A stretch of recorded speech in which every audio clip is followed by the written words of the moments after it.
Good morning, good afternoon, good evening, wherever and whenever you happen to be watching. That was a bit of a late start. Good morning, good afternoon, good evening, wherever and whenever you happen to be watching this video. It's going Osaka coming at you with some Assault Android Cactus because it's you know, basically it's very affirming, and we could do with that right recently, so gonna make sure our tags are where they ought to be, and it seems they are. Looks like we've got video coming through, which is, you know, that's cool. We like video coming through. We got the flywheel. Yes, the video is coming through, and we are just gonna fudge around, I guess, really. Unfortunately, like the X and O are actually appropriately placed, so I confuse myself, because that's a thing that happens. I don't think I want any of those. There's a neat, there's a way to change. Os Hirunda! Hey, how you doing, yo? I hope that life is treating you very, very well. I was trying to figure out how to change our color style. Oh, there we are. Music? Yeah, normal size head is fine. Where's the really weird stuff? Psychedelic visual filter. That's the one that I think I was going to go with. So I'm going to try that. And yeah, we don't need any JJ. So let's play. And we'll do a little bit of Infinity Drive, just to give folks a little bit of time to show up. And I think I'm going to start with Holly because I kind of identify with Holly very strongly. Hiruna, is life treating you well? Is life going good for you right now? I hope it is. I don't know if I like this visual style. I'm deciding. I mean, it does look neat. There's no doubt, but I feel like it could end up being a problem over time. Battery over here. Give me the battery. Charge me, baby. I will take all your charges. Also, because we've got the funny visual style, I can't actually tell the colors of the robots, which is a big problem. Because the colors of the robots tell us what type of death they deal. And we want to know the death version so that we can stay the heck out of the way. Battery here. Give me the battery. I'm actually doing, like, fairly well at this. It's been a long time. Hiruna says life's okay, although I'm planning on resolving some mental health issues. I really hope that you get on top of those. Battery up.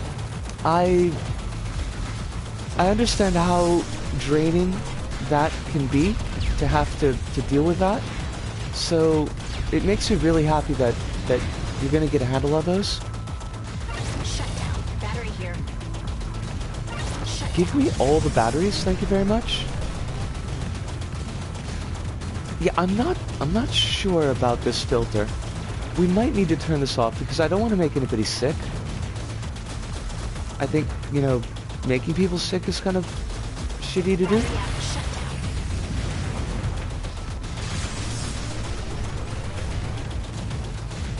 But it is very bright and pretty.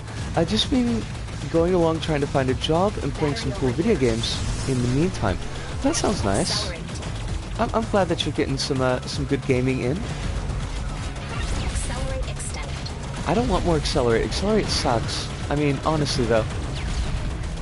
Also, I totally forget what our super move is, like how to trigger it. Battery here. Give me the batteries.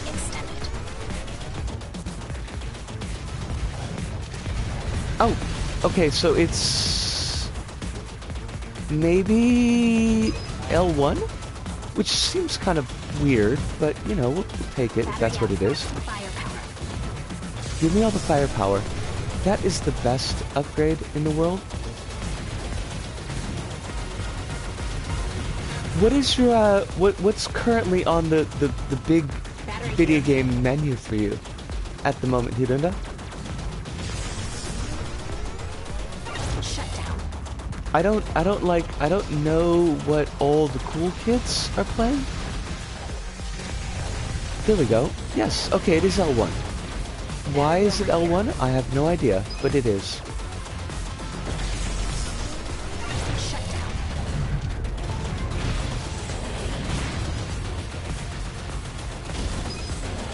I'm like kind of shocked at how well I'm doing, considering how long it's been since I've played.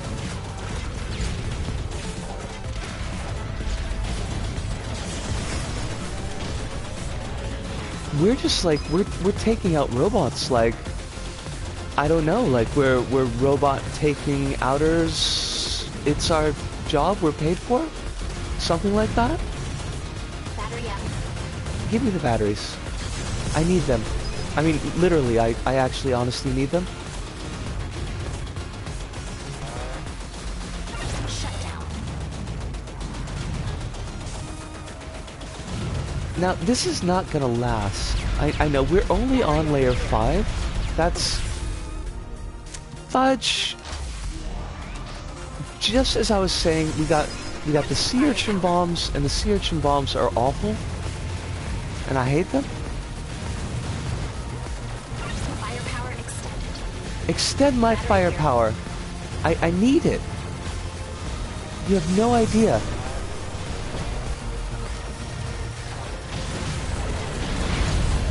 Oh gosh, like these giant gorilla bots are really a lot. We are weapon max though. Accelerate. I can't even hardly keep track of what's going on. Shut down. Which means I think officially that this is a fun but bad filter. Give me our battery. Thank you.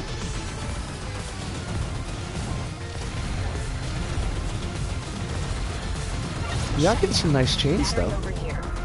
I'm a big fan of that.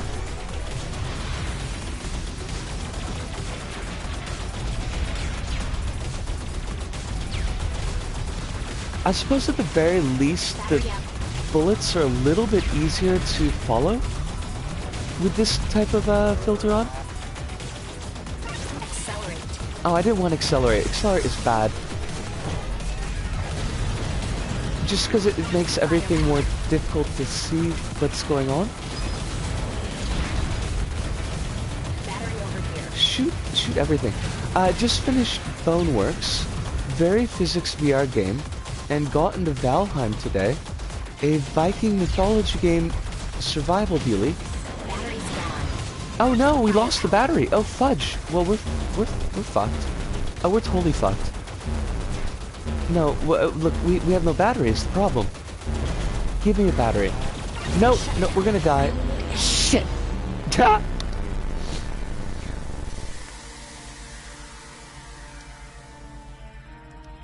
I've heard good things about... Oh, Panda! Panda, it is very good to see you. I hope that you are doing very, very well. I'm going to turn off that, like, that particular filter, because I think the filter was a little bit maybe too much. And to Hirunda, I have heard a few things about Valheim. Not a lot. Is it Valheim? It is Valheim. But it seems like the people who have talked about it say that it's a pretty good deal.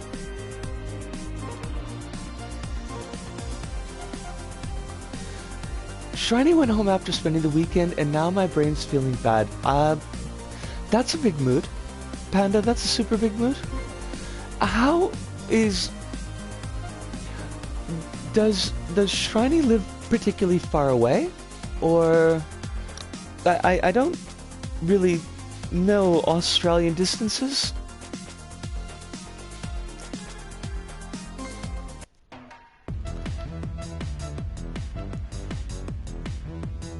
Sweet. Oh, that's not so bad. Okay. I was afraid maybe, like, this was a much farther distance that would be kind of difficult to manage.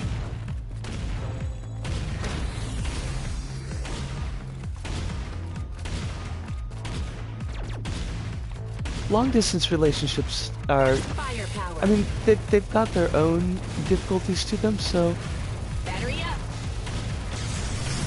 And I say that as if I've got any idea, but I've never actually been thankfully in a long-term relationship.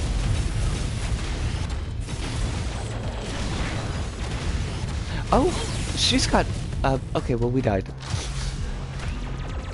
I was gonna say that she's got like a death bubble. Battery over here. The she here in this question is the android that I'm using and not Shriney.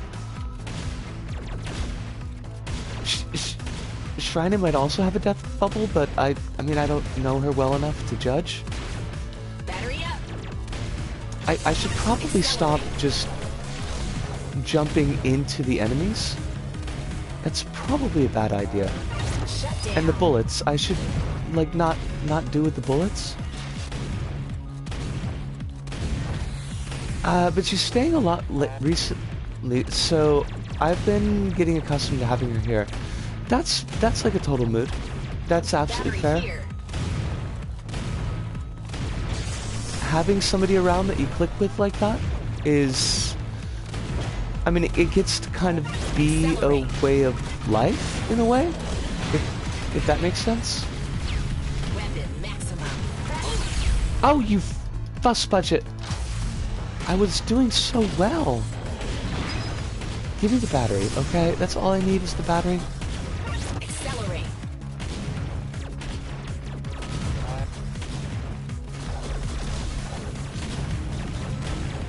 And I don't think I should dive in the way that I usually do. Shut down. This arena's aesthetic gives me a big wipeout zone mode vibes with the changing colors. I think you could definitely say that. I think there's definitely some of that in the DNA. Battery here. Or at least it feels like there's some of that in the DNA. But the Infinity Drive is basically like an endless mode for this game.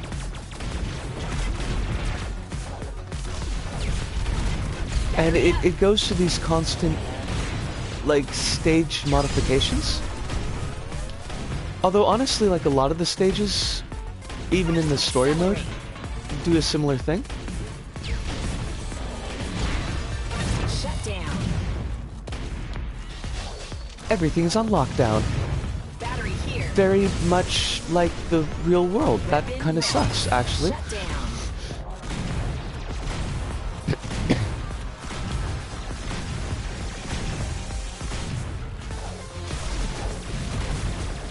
Zippity zappity? You need to die? I don't know, there was like I was gonna do a rhyme there and then it didn't work Firepower. at all. Like it just completely just died. Battery here. Thank you for the battery. I do like a good assault android cactus though, every now and then. It feels very, I guess like I said at the beginning of the board, Kicking butt. Shut kicking down.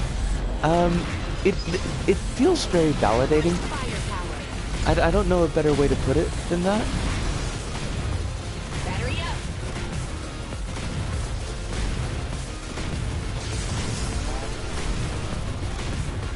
I mean, it's basically just, you know, gals kicking ass, but Shut down. in a game type that I can actually do, Battery over here.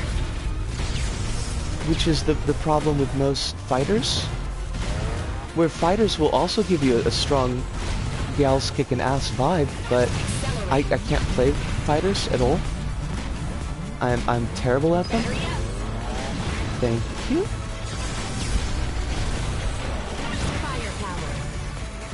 It is. It's a lot of fun.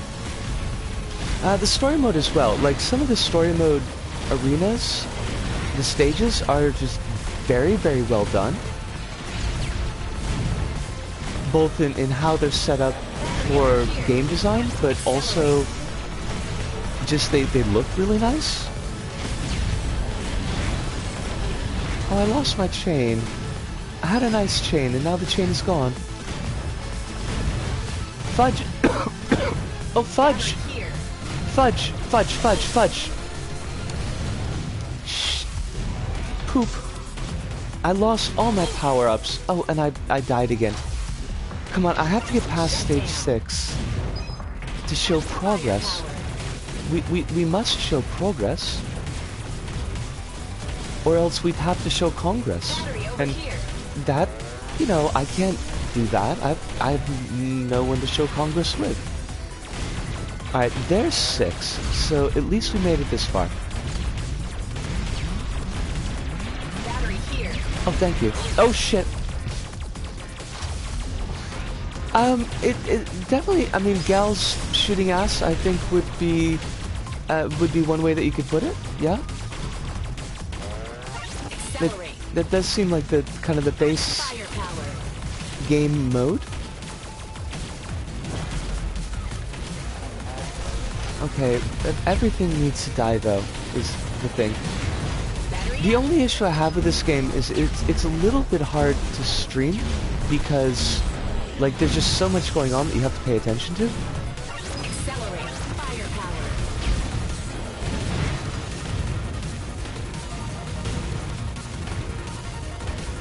But it's a good one. Zap? Oh, please, battery, yes.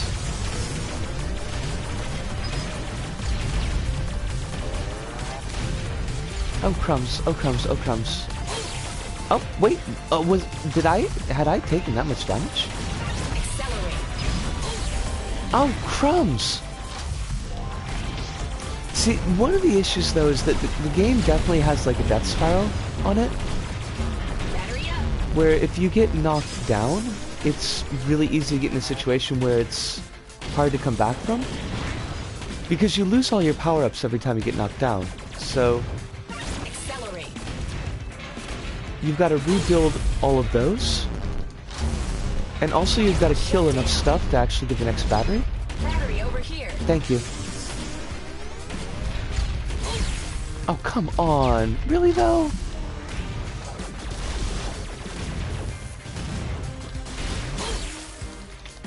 Yeah, I don't know if we're gonna make it past layer 6 actually. Oh, snakes! And we'll get the sad dying android song, and I hate the sad dying android song. Shut down. Because it's very sad, and it talks about you dying. Where's my next battery? Give me my next battery. Thank you. Oh, Des?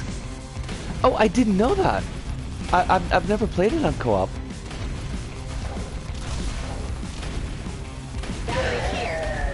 Thank you for the battery. Also, thank you for the little bot buddies. It is not time to die yet. We're working on that. Congratulations to Jacinta, by the way, for learning how to ride her bikes with no of the training wheels. That was the word that I wanted. I wanted training wheels.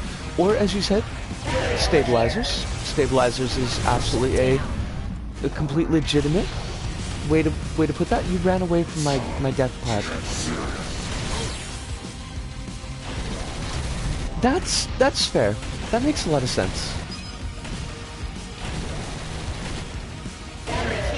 I can see how it might just be a little bit of a lot, like all in one spot.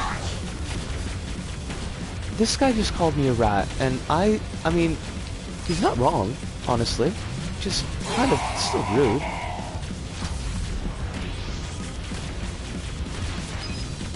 It took her ages, now it's getting used to changing gears on her bike. I let her know in case she ever starts to feel a little bit like down about that. I don't think I ever got used to changing gears on my bike. Like, I know there's gears, and I have bikes with, well, a bike with gears, but even still at 42 years old, I don't really get it. Shoot, we're gonna die. We're gonna totally die. Oh, fudge! Fudge, fudge, fudge, fudge. Fudge, double fudge, double fudge. Ah!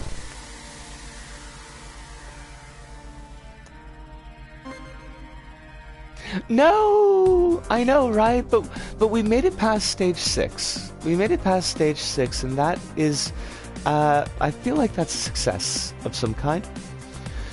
Here it is also, I updated. Oh, PtaER Game Plaza in LBP3 yesterday for new weapons. Fuck yeah! But next time that we do, we do the LBP3, which is that this week? I think it is this week. We will check it out. Des has started playing Feet, a nice clam. Oh wait, okay. Hi, I read that completely wrong. A nice calm game between shooting stuff and Outer Worlds. NieR is. Have you played NieR before? Well, I only ask because I don't want to give cautions in case that you've already got experience.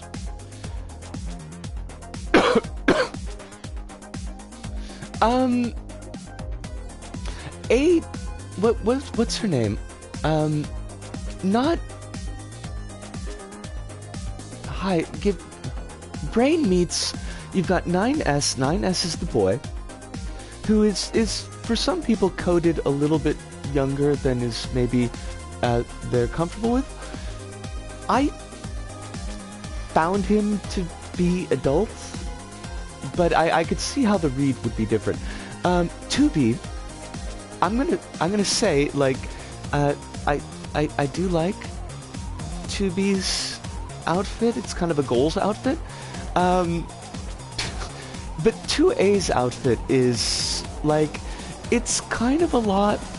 I mean, it's the whole torn bodysuit type of thing. So like, Yoko Taro is pretty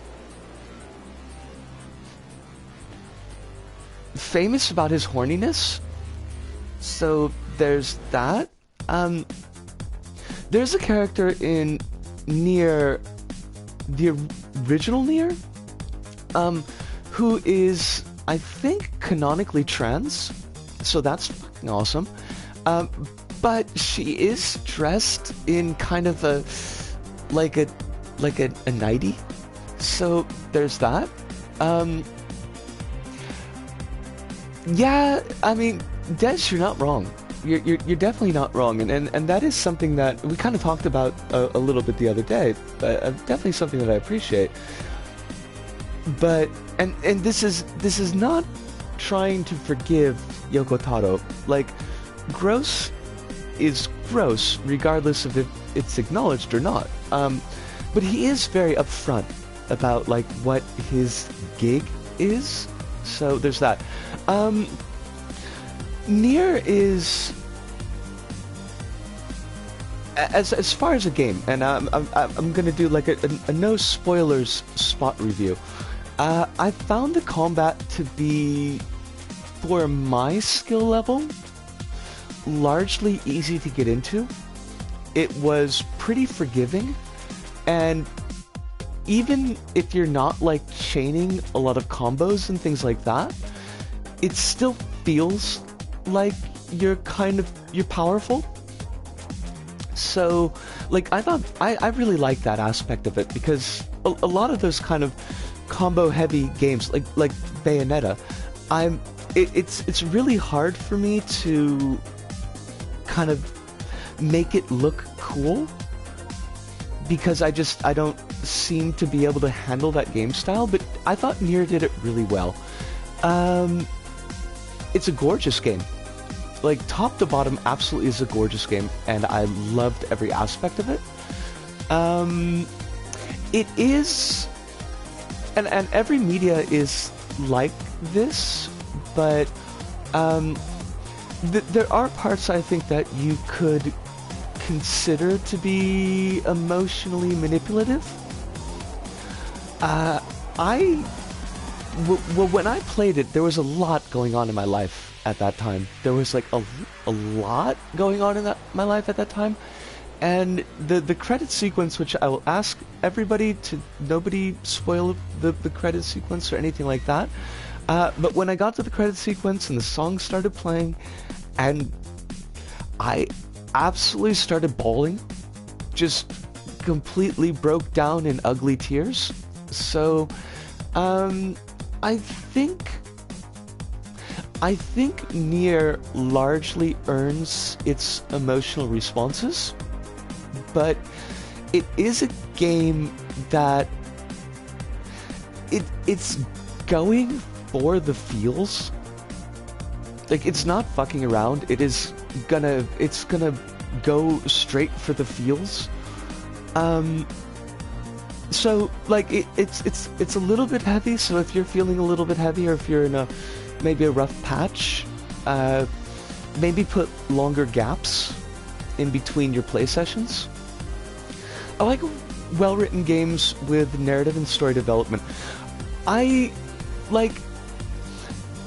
think if I were to be 100% honest, I think that Nier Automata is, how do I want to say this? I think it is, I don't want to use the word intelligent, because I really want to get away from that word, but it's less deep than it thinks it is. I think that's the best way to put it. I think it is definitely less deep than it thinks it is, which doesn't mean it has no depth. It does mean it can feel a little bit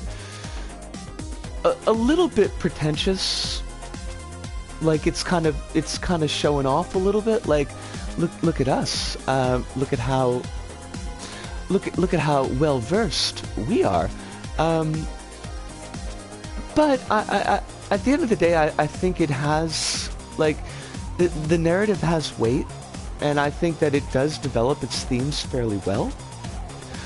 The music, by the way, the music plus the setting, but even just the music itself is fabulous. Like, it is just absolutely, I think, almost above and beyond anything else I could say about the game. Like, if I had to put a top 10 thing, or top 5, really, because I can't think of 10 things, like, that the game does really well, the music is on point from beginning to end. Just absolutely. The soundtrack is a banger, and I still listen to it, and I still need to remember to fast forward past the credits song when it comes up on my random, because there's like a 6 in 10 chance that I'll just start crying when I hear it. Kind of went off the track there a little bit, but I am going to take, since we have gotten to the 30-minute point, I am going to take a really quick 5-minute break, get myself a little bit of water down my throat, do a little bit of stretch, dehydrate and then rehydrate. And if any of you all need to take this time to do a little bit of stretching, get yourself soup, sandwich, something else that starts with S, I don't know. Take that time right now, and I'll be right back.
Alright, we are back. What am I missing?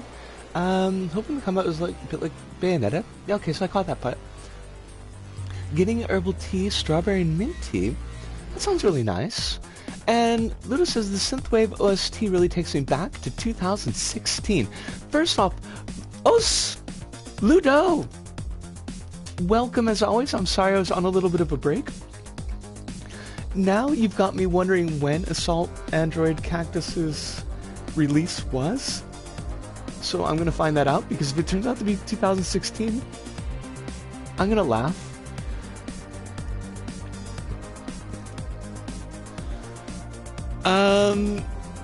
What? Well, 2015, you were very close, Ludo. You were very, very close. I wonder if you had checked to make that joke, to do the bit. Let's try our daily drive. Okay. Maybe we don't have daily drives anymore, which is a shame if that's the case, but I mean, the game came out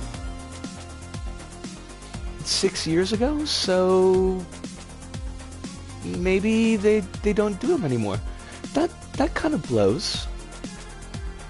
Let's do the campaign, because campaign mode has got some really, really nice looking stages.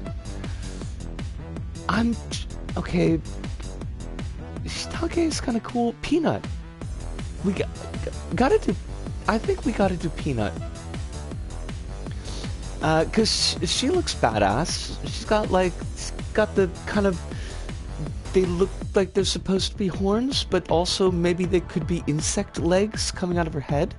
I do want to point out, as much as I feel like this game's presentation is spot on, and I really do think it's spot on,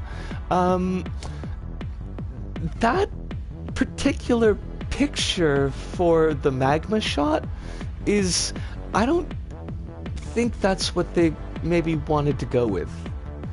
I mean, obviously it is because they chose that picture to go with, but it's not, I'm just looking at it like,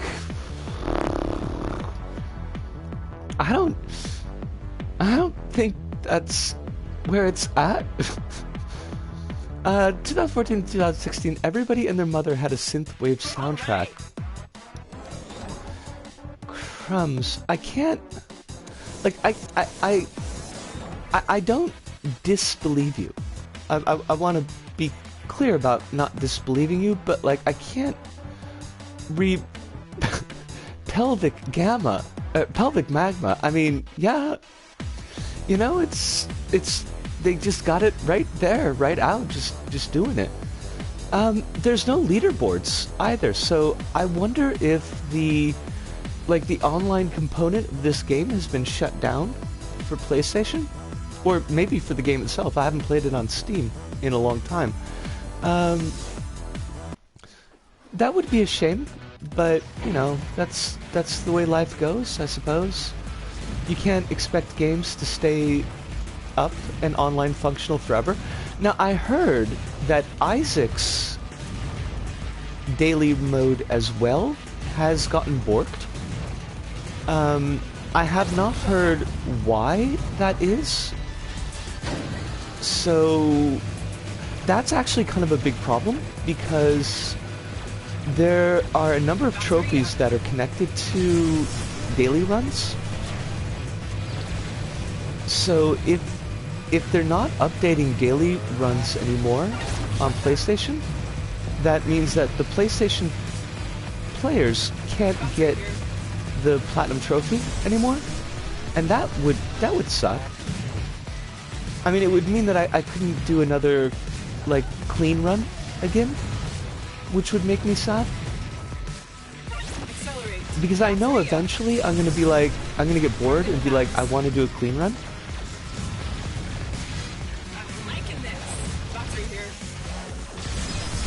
Yeah, I don't know what the issue is. I haven't heard anything. Oh, crumbs. I lost my chain. I haven't heard anything official from from Mr. McMillan. Des asks, how big is your gaming backlog? If we're looking at games that I own, just purely games that I own, it's big for me. Like, I think in my Steam library I've got about 200 games, and I've probably completed maybe 50 of them. I don't know how many games I've got on PS4, but definitely like more games than I've finished. If we're looking at games that I'm actually likely to play, Panda, I love it. If we're looking at games that I'm actually likely to play and would want to complete, it's not quite as bad. Oh, mine's not as bad as that. Des, mine is definitely not that bad. Ludo says, I love how Dirt Rally makes it impossible to 100% game on Steam if you weren't in the early access. Very cool and good. That is awful. Ludo, that is like absolutely awful. Why would a company do that? I mean, I guess to get early access buy-in, but like that is just shite. Laser drill! It's not really a laser drill, it's just a drill, but I still like it. Battery here. Give me the battery. They've all got these kind of, like, these Britishy voices. I don't know if that's because Witchbeam, the company that made this game, is British, but, like, I love the fact that Peanut is, like, super punka. She's got a metal plate over her eye, for gosh sakes, and yet she sounds like super posh. Or at least she sounds what my brain interprets as posh.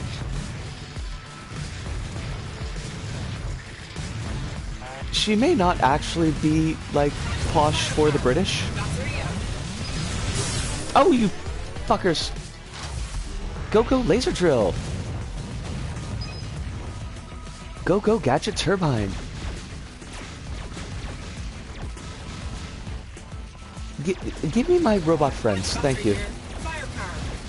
I need the robot friends, is the thing. Codemasters are a joke.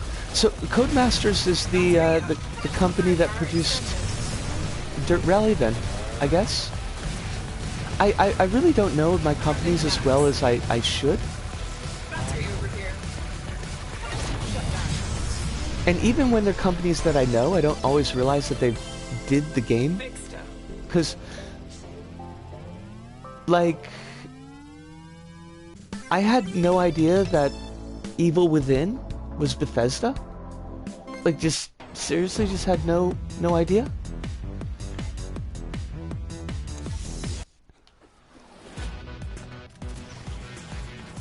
Yeah, they've been bought by EA like 2 years ago, so you don't have to memorize their name. They're not going to be around much longer, probably. Oh god, EA is, like, that's the death sentence. Isn't it, though?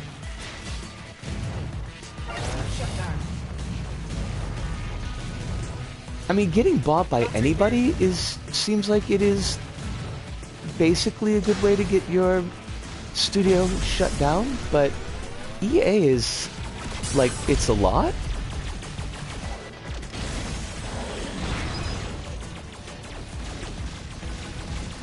I really need to get better at dodging.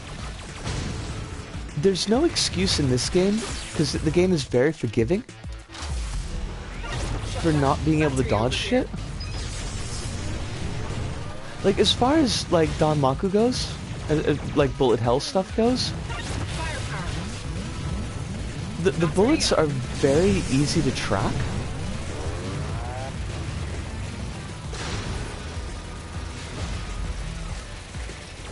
I need my tiny friends. Give me my tiny friends. Thank you.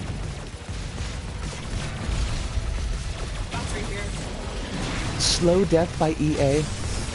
I mean, I suppose there's worse slow deaths that you could have. Like, I don't know, long-term cyanide poisoning? That seems like it would be a pretty shitty slow death. But slow death by EA is definitely, like, that sucks. Look, I was doing my power drill here. Slow death by Google. I mean, but does it usually take a long time for Google to kill shit? Because it seems like the Stadia, did that last even more than a year? She also has laser wings. I mean, she also has laser wings. Question marks on would I want a posh voice? No, probably not, honestly. Would I like a bolted on eye patch and bug leg horns and laser wings, but also shooting magma and a fucking drill? Yeah. Definitely I would be there for that.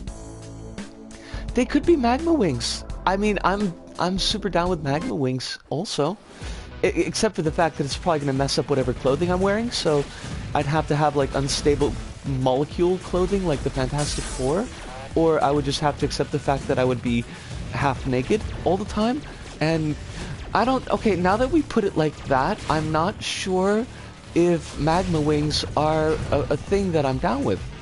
I was down with them momentarily, but then I thought, like, I not being able to wear shirts anymore, and I'm not at that space. I'm not there yet. I would definitely need more sit-ups, at the very least, and also tits.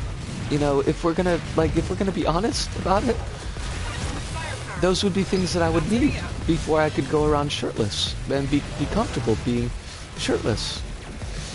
But on the other hand, like, magma wings, though. I mean, magma wings, though. This is, I'm in a pickle. I'm in a quandary. I am in a total quandary here, and I don't know.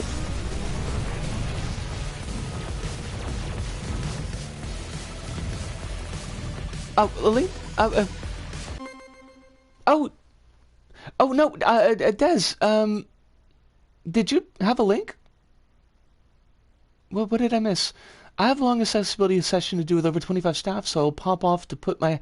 Oh, I got it. Okay, so there wasn't actually a link, that was just there was a space that was missing. Put my head in down about 10 minutes, very long. And I'm intolerant to intolerance, and people like that don't change. Des, fight. You're doing the good thing, and take all the time that you need if you need to take time off because you got meetings and real adult things that you're doing that I am not. But you are so cool. Des is so cool, folks. Hopefully someday Des will do streaming again. I can't say for certain. I know that, you know, she's got her own life she's got to be dealing with.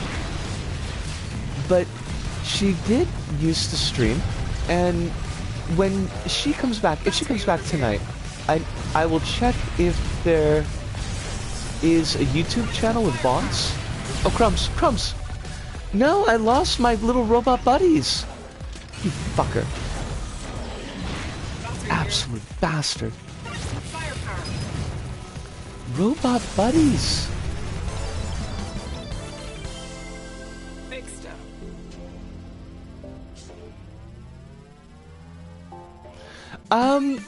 It's not impossible, Hiduna. Claire, it is wonderful to see you. Thank you so much for checking in this morning. Well, I guess last evening for you, but this morning for me, and it meant a lot.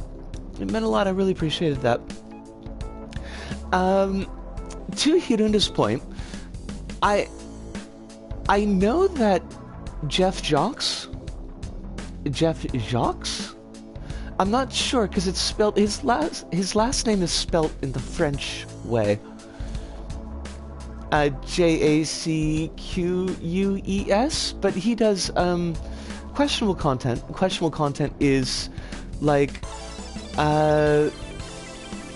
especially later questionable content is super wholesome and has really good trans and LGBT representation, so I like thumbs up just on that point alone, but it's pretty funny. But I know that he had a thing for a while where he was buying up just completely random domain names that were all kind of not safe for work. I think one of them was ass.golf. So like it's not beyond the realm of possibility that somebody has bought the domain name fuck.off. Which is, I mean, I totally support, by the way. I'm not against that in any way. Rats! Sneaky, filthy rats scurrying around my hold. The ship's mechanic, are you here to fix me? I mean, if we're talking about, like, fixing in the sense of spaying or neutering, then yes. Yes. Yes, that's why we're here. You're beyond repair. I'm recommending a total disassembly. Don't worry, I'll use your parts for something. From where I stand, you're the one that looks like damaged. Looks like damaged. I don't know. I mean, the phrase looks like you are damaged. Looks to be damaged. Yeah, there's something wrong with that. Oh, fudge! I died already. I don't need to escape, jerk. Jerk boy. What need do I have for escape? Oh shoot.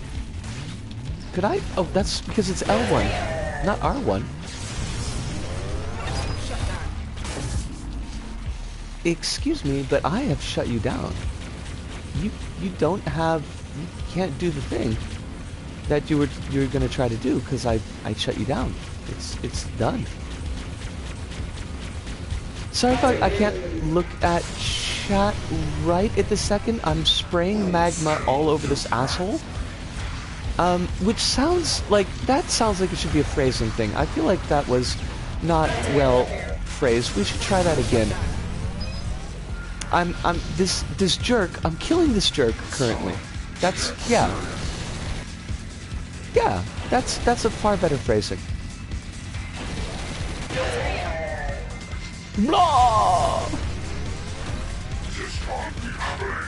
It's totally happening. Dude, it's like, I don't know how you're missing the fact that it's happening, but why did I get a power down? Shoot. Very far away.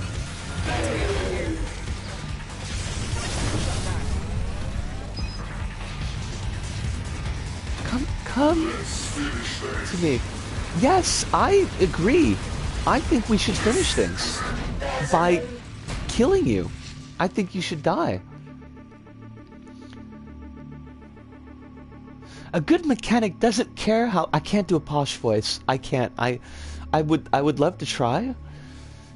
Nope. I thought about it in my head. I was like, how to do a posh voice, and can't do it. A good mechanic doesn't care how it looks so long as it works, and that's why you're on the ground. What did I miss? Des isn't gonna have to start playing this game again now. It's so good, Des. It's so good. Claire says we officially made it to March. Fuck yeah, we did. May this month be better than it was last year? I hope so. So much, Claire. Whew. Let me. I don't know if I could do last year's March again.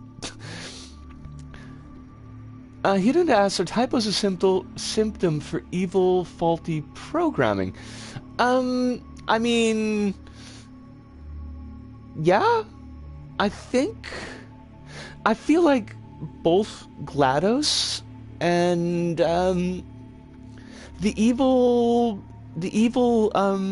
the facility AI in System Shock 2 Shodan.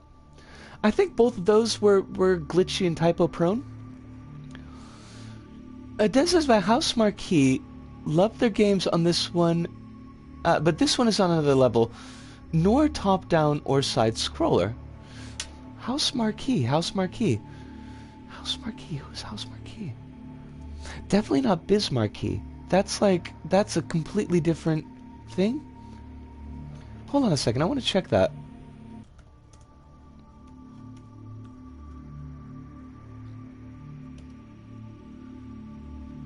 House Marquee is a Finnish video game developer based in Helsinki.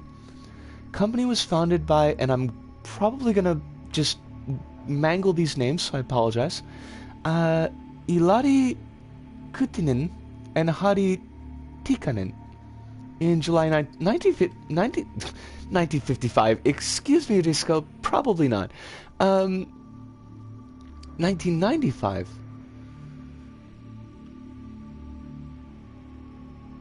Okay.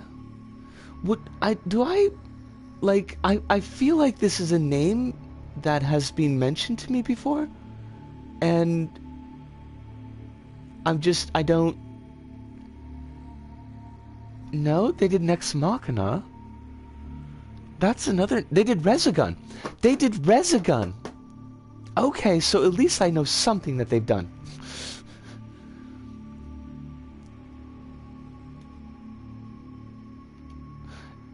Nex Machina sounds really familiar too. Oh, I feel like I remember this. Yeah.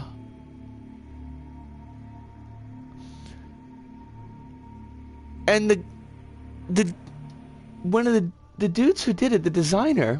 I'm just looking at Wiki right now. I did not know this off the top of my head, because I don't know anything off the top of my head. The designer worked on Smash TV, which is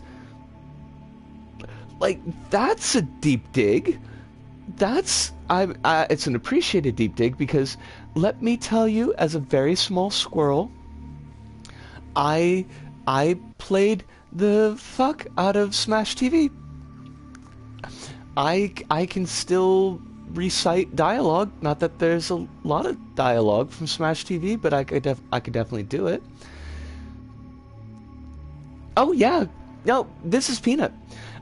Claire, all the characters in this game are named after plants and food plants.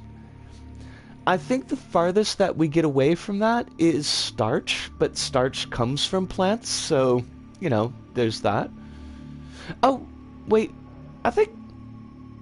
Well, cactus isn't a food plant, typically, and coral is, fairly enough, not a plant. Okay, so most of the characters are named after plants, and most of the characters named after food plants. Resogun was dope. I feel like Resogun was one of those ones that I should have played, but I never actually did play. Like, it clangs around in the back of my head. The name does. Like, did we play that? I think Kronos maybe mentioned Resogun when we were playing one of the Dreams levels. The one that where you rotate around the central pillar and you're kind of shooting things as you're rotating. Panda says cactus is very edible if you get the right ones or are brave enough to not care. That's fair. I mean, and we use. I'm gonna kill the pronunciation here. Agave. To make food with food. Particularly meaning tequila here, but I mean that does come from cactus. Luda says mushroom is not a plant either, if we're being pedantic. Not wrong, Ludo. You're not wrong. but must we be pedantic? Must we be pedantic? Des says, okay, popping off for now as I have a long day at work today. Des, be well. You do the work of saints. And I'm so happy that you're doing it, and I'm so happy that it means a lot to you to do it. So thank you. Thank you very much. But please be well. If we're still here when you come back, then we're still here. I can't make a promise for tonight. Panda says you can't kill mushrooms in any way that matters. And they know we know that. Which is why the mushroom slash bug type Pokemon, whose name I completely cannot remember, is canonically the strongest Pokemon. I mean, just cannot kill it. Thank you, Des. Oh, Parasect. Yes, it's Parasect, and I don't. Parasect is the unevolved form. And the one that's got like the giant mushroom sticking out of the back? I don't remember that one. Fudge. But we are at the hour point, so I am. This is a perfect point for us to take a really short break. I'm gonna put some water down my throat because that's important to do, and I encourage all of you. Even though Kronos is not here to crack the whip tonight, I will. I'm gonna try to crack the whip. I'm not very good at cracking the whip, but I'm gonna crack that whip and encourage all of you to get some water down your throats too. Stretch if you need to, if you got like vitamins scheduled right now. And by vitamins, why did I say vitamins? If you've got medication scheduled right now, please take the medication. And we will be back in just about 5 minutes. Ooh, licorice whip. Gross. Panda, gross.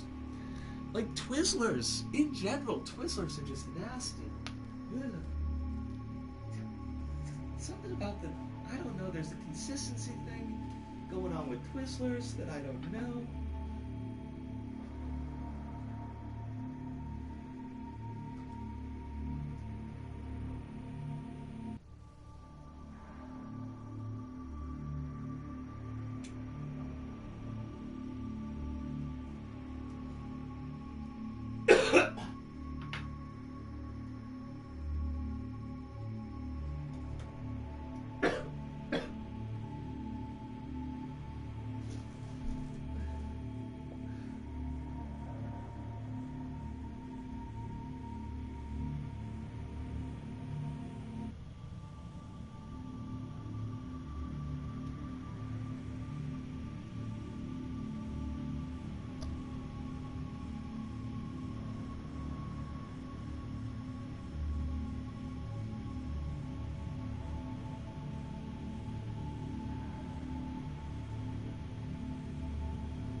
Alright, we are back. Did I miss anything? Panda says, Risu, if I ever come to Japan and bring Australian licorice, it's way better than the trash you find in the States. I mean, it would have to be, Panda, because, like, the stuff we got in the States is Twizzlers, and they're gross. Honestly, there's like a weird waxiness to them that I really don't like.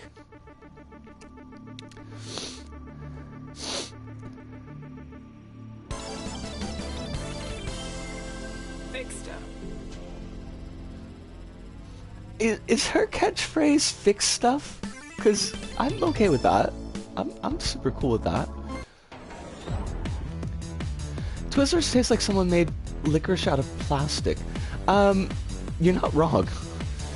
That's actually not a bad way to describe Twizzlers. They're gross.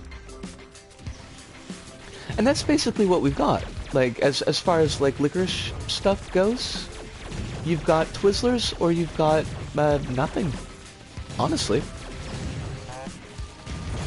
So that's definitely my experience with licorice, and I hate it. You will not defeat me, giant gorilla droid. I prefer the pull and peel Twizzlers. They're not as hard as traditional ones. Oh. The Twizzlers have upgraded, is what you're saying. Twizzlers have had a Poke evolution. Oh, fudge, that reminds me. Folks, Claire is doing charity streams for... Let me see if I can remember this off the top of my head, because I'm not very good at remembering things off the top of my head. Claire is doing charity streams for Color of Change, I think, is the group. They seem like a solid on group, and Claire, as you should know from hanging out in chat, is a very solid on good person. So if you want to give a follow and maybe check out those streams, and perhaps if you are in the hi, I've got $5 to spare market. It's not really a market. I don't know the word I want because I never know the word I want. But you know, maybe you could do that. That would be pretty cool.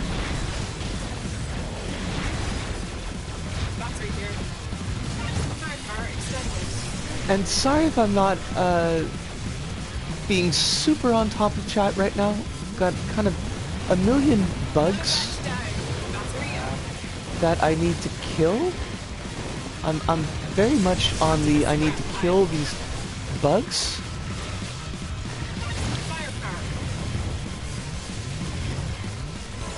We got that was a 435 chain there. That was good. We did good. We didn't get an S plus, unfortunately, but that's okay. What do we got? Claire says, also some candy stores of non-Twizzler licorice, just gotta find the candy store. I mean, it's been a long time since I've been in the States, but I don't remember the last candy store I've been to. I know that there was a place I went to in Montreal. So this would have been maybe 98 or 99. That was called Sucre Bleu.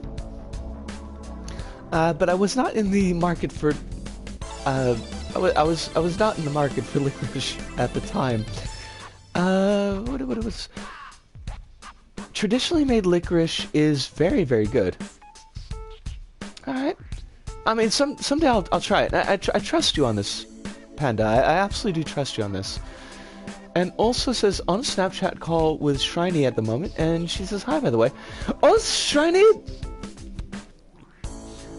You keep rocking. You are super cool. Of course, Claire. I mean, of course. There's... No,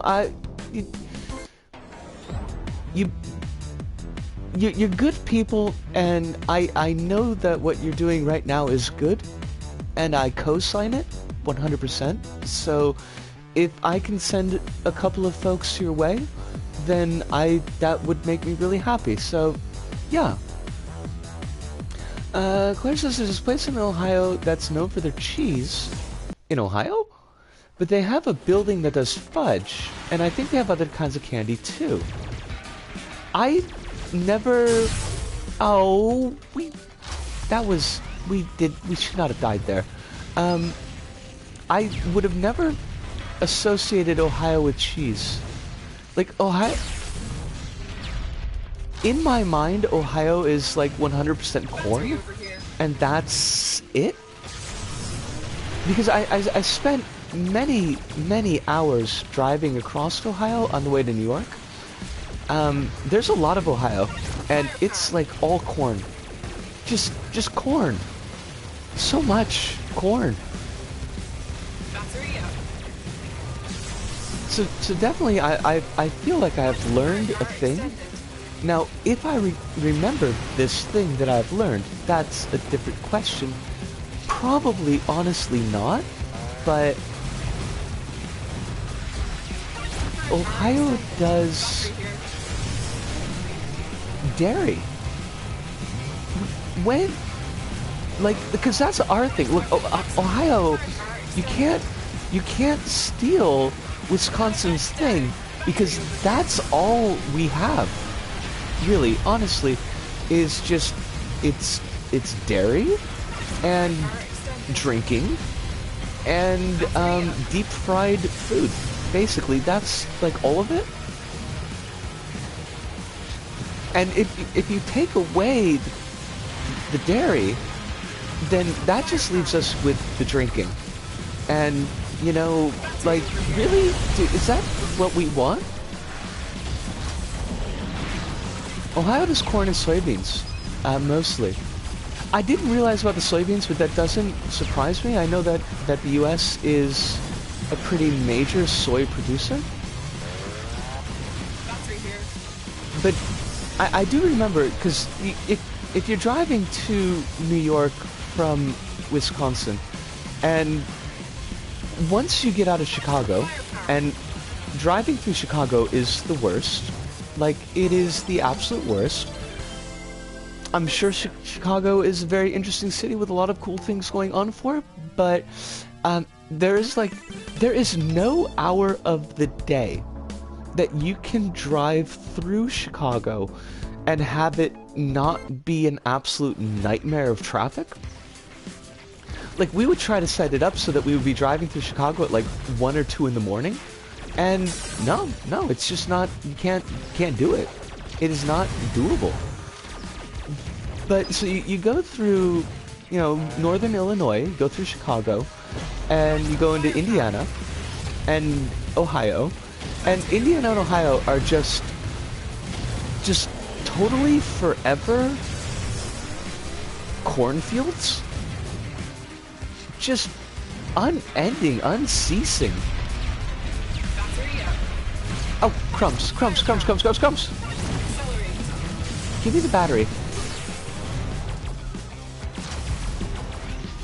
There's something very, like, I don't want to say Zen-like because I'm white, and what do I know about Zen?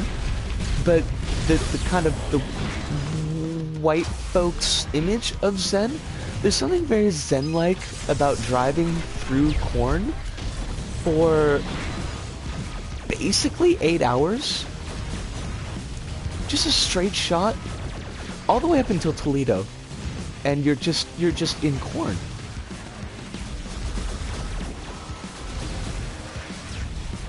Battery over here. I will get the battery over there, don't worry about it. I mean, that was to the character, that was not to anybody in chat. Firepower. I don't believe that anybody in chat was worried about me getting that battery. Battery here.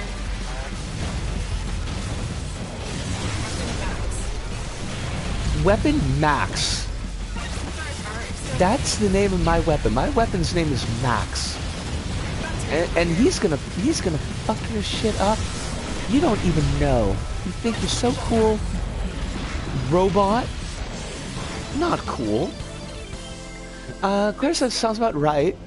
I'll see if I can send you a couple of Ohio memes I found. I would be delighted to see your Ohio memes. It's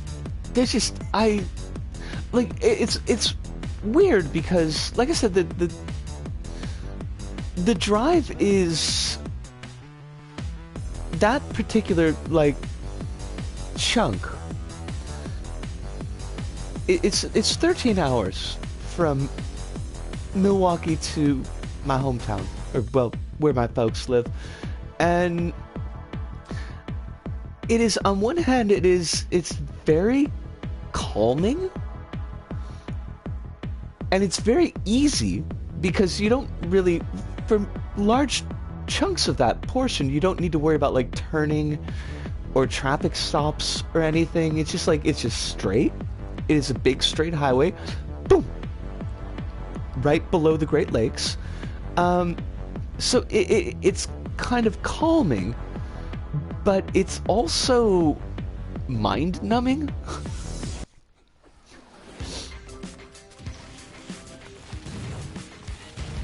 I don't miss it. If we're gonna be 100% honest, I don't miss having to do that drive. And even at the time, I tried to do it as seldom as possible.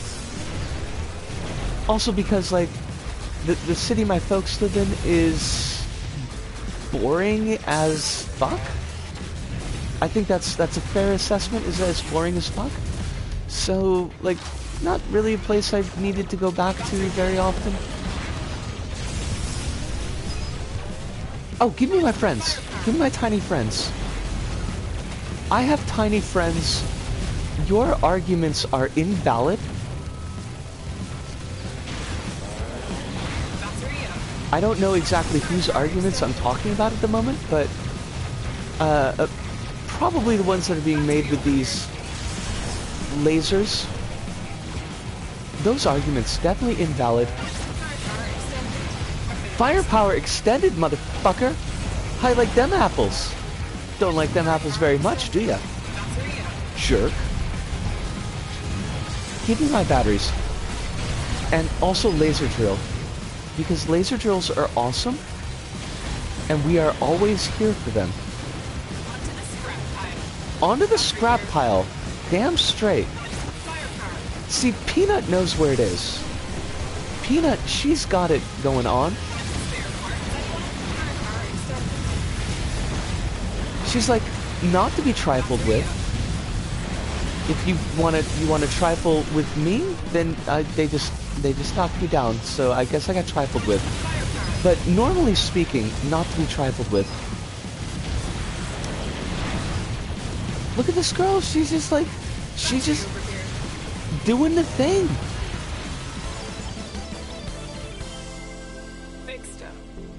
Fixed them. So it's just saying fixed them and not fixed stuff, which is like completely different. I need to see these memes.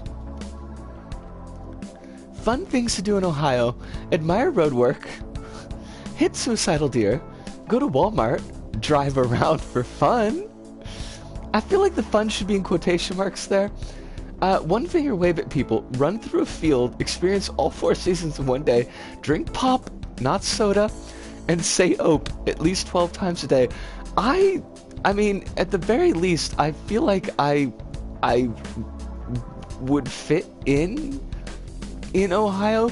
I do say soda instead of pop, but I've lived in places that say both, and I think it's kind of done a number on my brain meats as to what it's actually fucking called. But I don't call it Coke. Because that is very much a southern thing. You've got to get down, I think, either Kentucky or farther south than Kentucky, where every pop is Coke. I do say ope all the time, though. driving through Ohio, be like, corn, corn, corn, corn, Hell's real, corn, corn, corn, Grandpa's cheese barn, corn, corn, soybeans, corn, corn. Oh my, Claire, you've killed me, and I love you for it, but you've definitely killed me, 'cause that is the reality on that. The pure sheer reality on that is, it's a lot.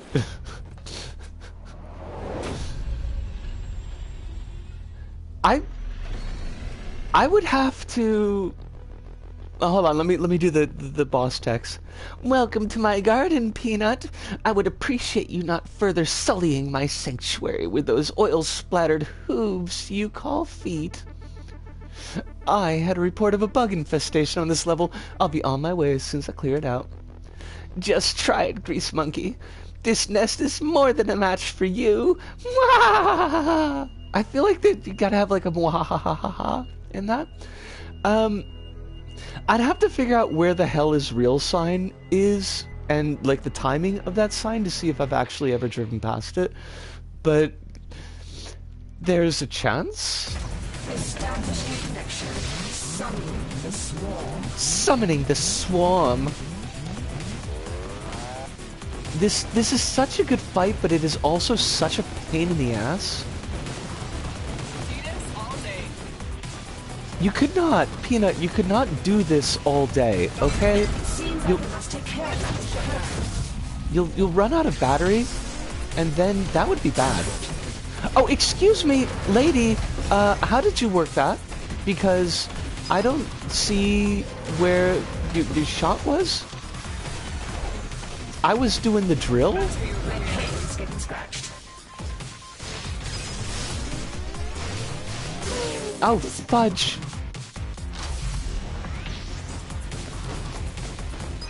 It's south of Columbus. That route is basically what happens if you go from Cincinnati to Cleveland. Alright, so there's a... Because I have gone from Cincinnati to Cleveland, strangely enough. But probably haven't passed that sign, unfortunately.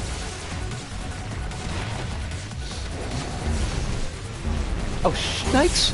Oh, crap! We're gonna die. I will not allow the death. You, lady, you've gotta go. Protect me. Swarm! Protect me! No. No escape from my, my magma part that does the magma? Oh, come on! It's not cool. You'll permit me whatever I want to be permitted, boss lady. You think you're so cool. Excuse me, but like I had a drill. Is the thing I was shooting a giant drill of doom, and why did I die? Shoot. I will not allow Peanut to die. I will not, you need to understand, I will not allow Peanut to die. Fuck yeah! It doesn't give me any pleasure to do this, Vespula, but you needed to be stopped. I can't let this spread any further. We section lords were corrupted from the inside out. You cannot salvage this situation. Our betrayer is too powerful. I think Football Jesus is now hugging Jesus since they had to rebuild him after he burned down. Oh my god, I gotta check this. This is too much. Hold on. Ohio? Football. No, don't need that space. Jesus. It actually comes up in Google. I love it. Touchdown Jesus gone. Monroe, Ohio, roadside America. During a storm on June 14th, 2010, the giant... Okay, hold on a second here. I need a deep breath. The giant King of Kings styrofoam and five... Styrofoam! They... I'm not religious at all, but they made the King of Kings, Christ, Son of the Lord, if you're into that, out of styrofoam, was struck by lightning and burst into flames. The statue was destroyed. A less athletic replacement is under construction. When was the story done? It was called the Big J.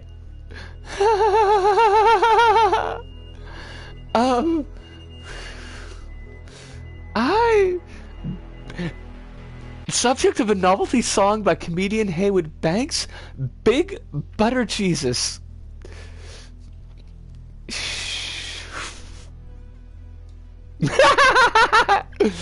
Okay, this page that I'm looking at, I mean, there's I need to do some ableism warnings, and I'm not going to read them, but there is some sanism in the page. But the page also has a picture of two people high-fiving, because of perspective, high-fiving the touchdown Jesus.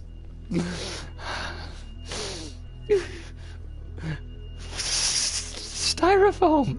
They made him out of styrofoam. Oh my god. I can't. I mean, why would you? What? You're doing like a construction, a building thing. You're gonna make a 62-foot tall statue of Jesus. Why would you use styrofoam? What? Why?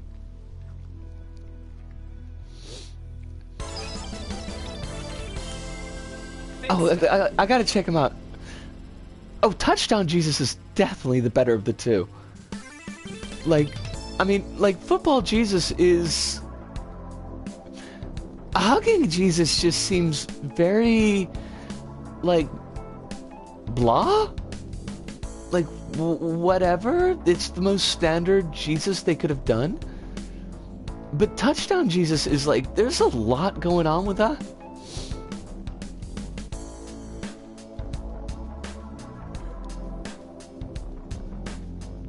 Also, I did get a message from Hive. I don't know if Hive's going to drop in tonight. They don't have to if they don't want to. The message from Hive says, I cannot believe how much watching the Monster Hunter movie felt like watching a walkthrough on YouTube with the person hammering skip during all the dialogue scenes. I was not interested at all in watching the Monster Hunter movie. It's not a franchise that I have any particular, like, emotional investment in, but it sounds awful.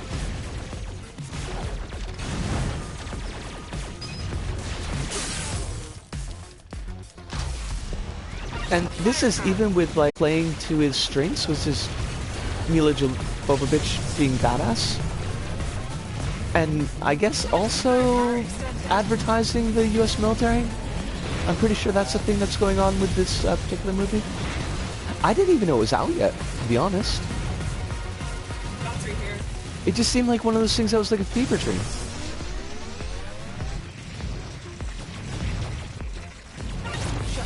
I'd have bothered watching it if it wasn't shoehorned into being military propaganda.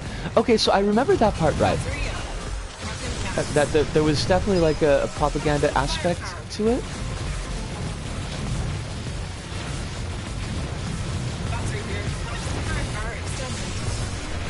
The whole thing, like, it honestly feels kind of like a fever dream to me. Like, not the good kind, the bad kind. And yes, there's definitely a difference between those two.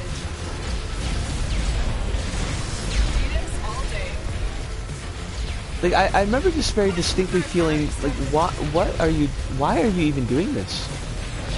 And of course the answer is money. I mean, that's, of course the answer is always money, but it just seems like such a weird property to adapt.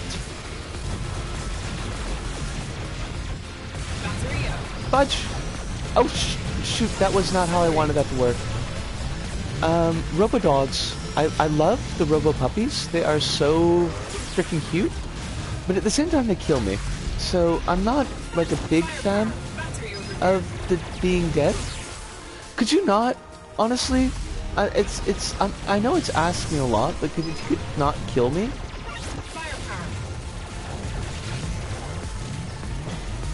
I had such a nice chain going, too. It was a very pretty chain. Fudging fudge. Is there, like, okay, this is me, and this is not me trying to be snarky about the property. This is me being very honest in my ignorance about the property. But, like, is there a story to Monster Hunter? Because in my brain meats, like, my image of Monster Hunter is just hunting monsters?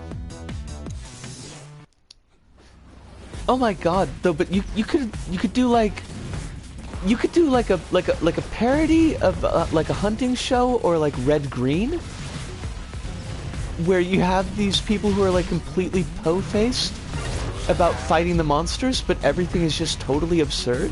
And you'd have to get the people acting would have to be from Wisconsin. Like, it would be necessary. And that would, you could work that. I would love it.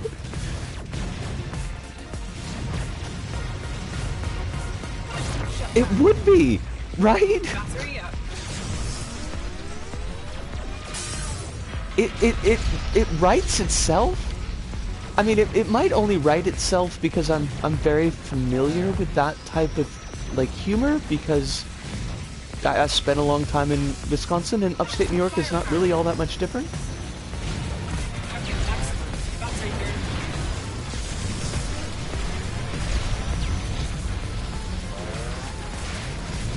A Steve Irwin dude who just wants to talk about how cool all the monsters are, that would also be fabulous. Like, that would, honestly, that would have my attention. Pro-military propaganda that disguises itself as monster hunting is, like, I'm not there, but I am doing terrible at this level. Oh, it's the laser beams. Monsters are cool. I don't know why so many people have got such a mad-on about monsters, because monsters are fucking cool. And we stan a monster. I don't really stan anything. I think standing is kind of a little bit kind of creepy, but, like, at the same time, you know, fuck, I'd be a monster. Maybe I kind of am. I'm not sure. Look, you've got to give me a battery eventually, or else I'm gonna die. See, the battery is necessary. Also, jellyfish. One of the things I like about this game is that it feels like there are, how do I want to say it? Like, I feel like there are distinct themes of the robots, and they carry those themes pretty well. So you've got all the, like, the fishy type robots, like you've got all the jellyfish type robots. And the jellyfish spawn like little squids. Also Splatoon 3, because Splatoon 3. But always... Oh, excuse me, Gorilla. Gorilla Bot. I didn't need that. That wasn't cool. There was nothing cool about what you just did.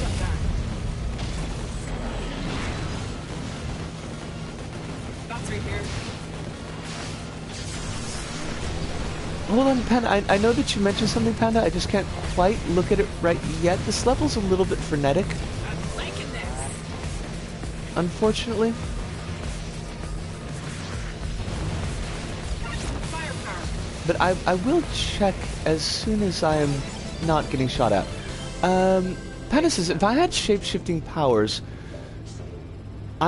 if I had the shape-shifting powers I want, I'd spend half my time as a hot lady, and half as an unspeakable terror who sometimes looks like a hot lady.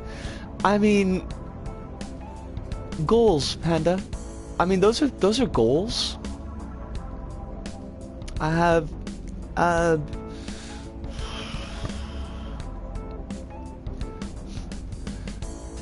probably shouldn't talk about my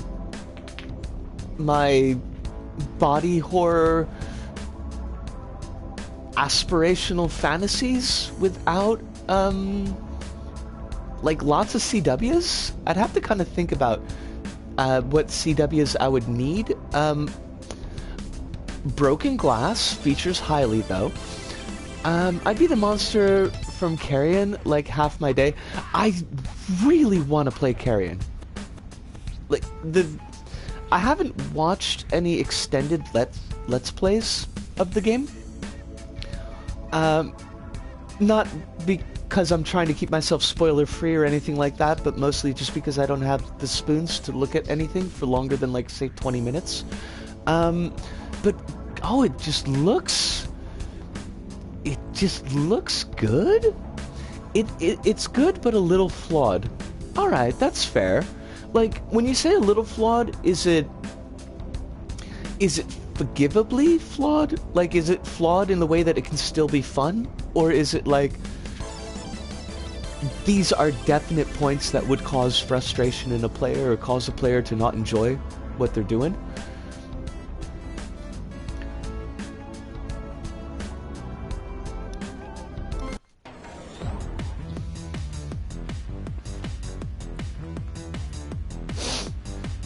Thermal decontamination.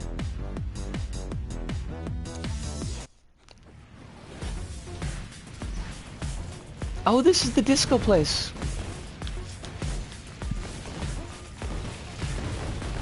Disco place sucks, by the way. I mean, it doesn't suck. It's actually a pretty good stage, but at the same time, it's like kind of dealing with a lot. This whole level is dealing with a lot, I feel like. A lack of map can be frustrating and makes backtracking really hard, but otherwise it's pretty great. Oh, that's, I mean, at least to me, that's a very forgivable issue. I mean, having a map is definitely better than not having a map, but I feel like I could still get through and have fun with it. Firepower extended. Fuck yeah, it is. Oh, why you gotta be spinning like that, yo? You ain't gotta be spinning like that. Also, we have all the fish now. Like, every fish in the world is just gonna fuck with us. At least we're not fighting Wizrobes yet, because the Wizrobes are kind of a pain in the ass. Spinning is the most powerful move. I mean, you're not wrong. Hive, by the way, it is wonderful to see you. I hope that you are very, very well this evening. Hope that life is treating you very kindly. And I shared your take on the Monster Hunter movie with the chat, and it seems like we agree that it sounds like crap. I feel like that is an honest appraisal of our feelings on Monster Hunter. Or the movie as exists, not the property as a game. I know the property as a game has got cats in it. And that's, we appreciate. Also, like, they're sentient and they cook. I'm not 100% sure. Like, I don't have the background. Us! Big stuff. Jillian, it is so good to see you. I finally sent you an email. I didn't realize that an entire month had kind of gone by. Poof. It just kind of happened. But good morning to you. I hope that you're very, very well today. I hope that life is treating you with all the kindness and respect that you dearly deserve. Also, because timing, you came in right when I was going to get some water. Because it's about water time. It's like water o'clock for me. So, while I'm doing the watering, that doesn't sound right. That doesn't. I feel like the phrasing on that is wrong. I should do a different phrasing. While I'm pouring water down my throat. Oh gosh, don't worry. Please work, and please lurk, please lurk. It's not an issue at all. Meat space comes first. But while I'm pouring the water down my throat, if you need a little bit of water, a stretch, a soup, a sandwich, a screwdriver, please take the next 5 minutes to do this, and I'll be right back.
Alright, we are back. And Hive says, all in all, I think Monster Hunter is probably the best, quotation marks, video game movie release date, which isn't the same as being a good movie. I mean, like, I haven't seen it, so oh wait, what did I miss? The way the movie ends prior to the mid-credits scene ends like an opening CG for a Monster Hunter game, with 3 hunters rushing at a flagship monster before the screen cuts to Monster Hunter!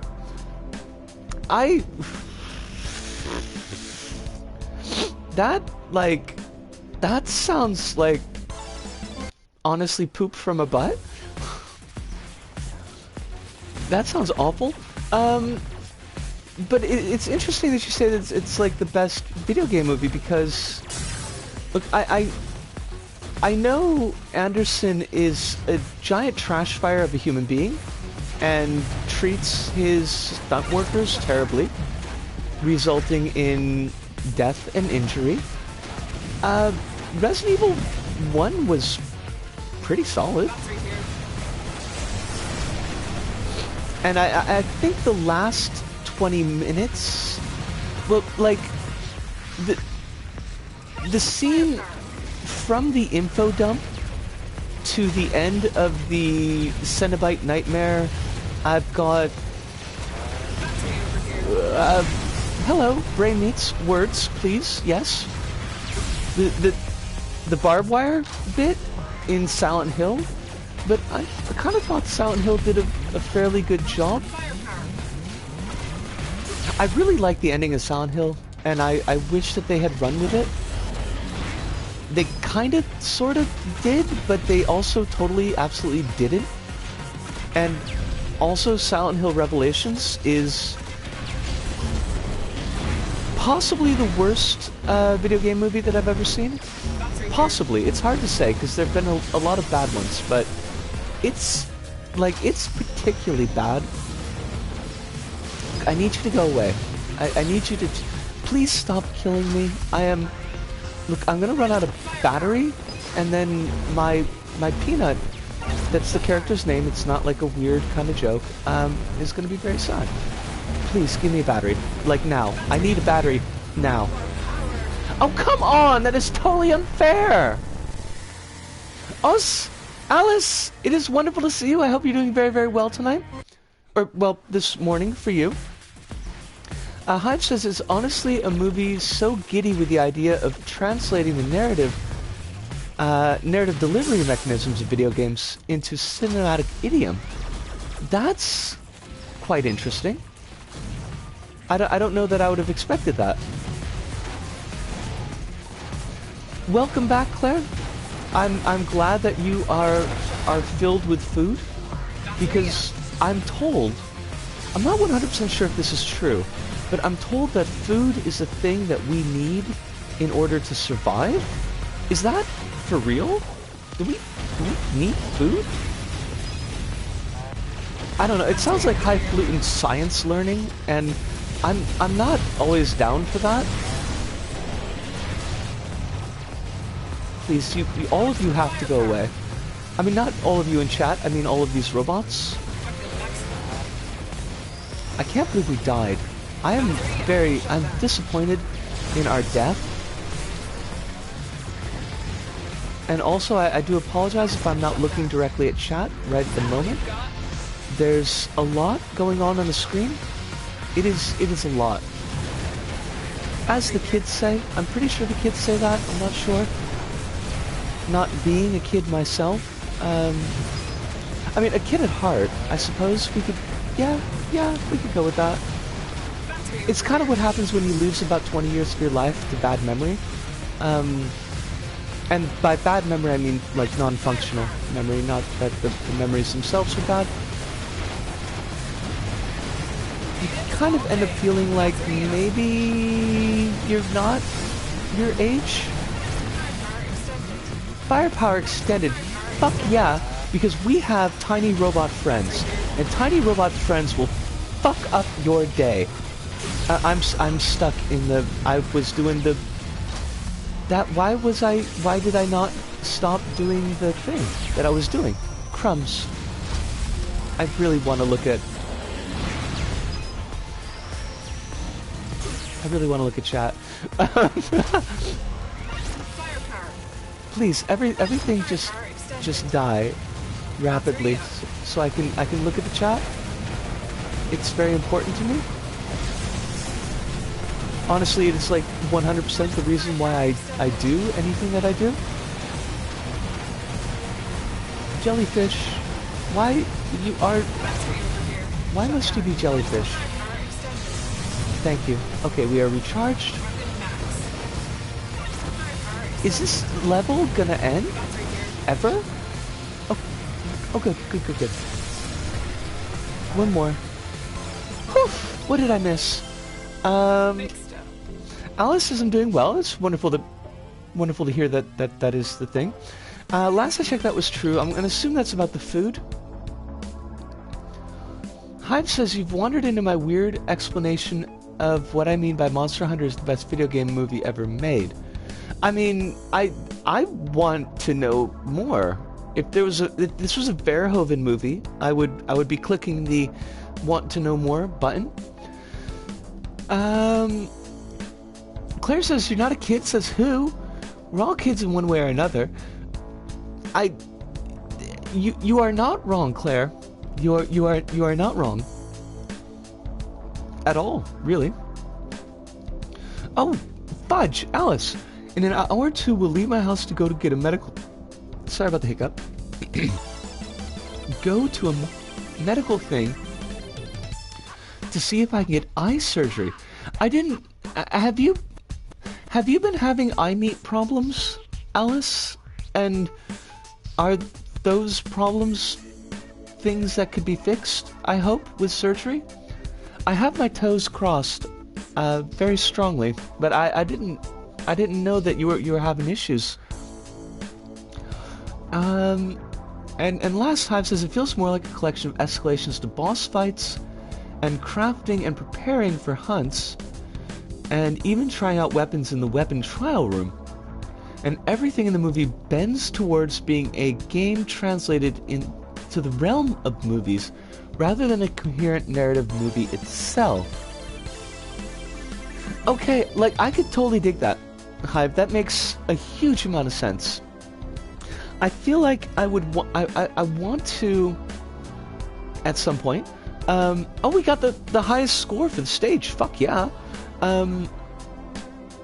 I feel like I would want to go back to watch the first Mortal Kombat to see if that's on the same level. Because I feel like Mortal Kombat was kind of like that as well, but my memory is not, like, it doesn't hold that in my mind. It's just like a sense impression. Alice says, since I was 6, I had to use glasses since my vision without them is basically nothing. I have extremely not good vision without my glasses, and it's been getting worse as I age. That is a total mood, Alice. That is an absolute fucking mood. I don't remember when my eyesight started going bad, but I want to say 4th grade, so a little bit later than you, but in broadly the same pattern. Thankfully, it's leveled out. Like, it doesn't seem to have gotten any worse significantly, but without my glasses, I am legally blind. In the sense that, like, I could not operate a car. I could not operate any heavy machinery. I could probably manage my life within very tight patterns. Because I know my apartment, I know where things are, I know my neighborhood, I know how to get places. But if I had to operate outside of those patterns, I would not be able to do it, because I don't even think I have a meter of eyesight. like, I can hold my hand up close to my face, and I can still see details on my hand.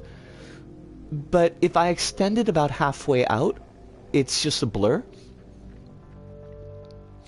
Hive says the first Mortal Kombat is very much paced like here are cutscenes and here are one-on-one fights escalating to fighting the boss character. Alright, so it's kind of in that same... It's in that same vein then. I gotta do the boss dialogue. Give me a second here.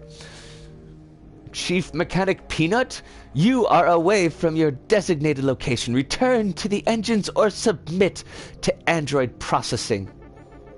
Don't you have bigger problems to deal with right now? Who cares about the engine when the rest of the ship is pulling itself apart? Order must be maintained. I will complete my tasks, just as you must complete yours. Your concerns for the ship are above your station. Oh, is that it? I thought we had more. I thought we had a longer cutscene.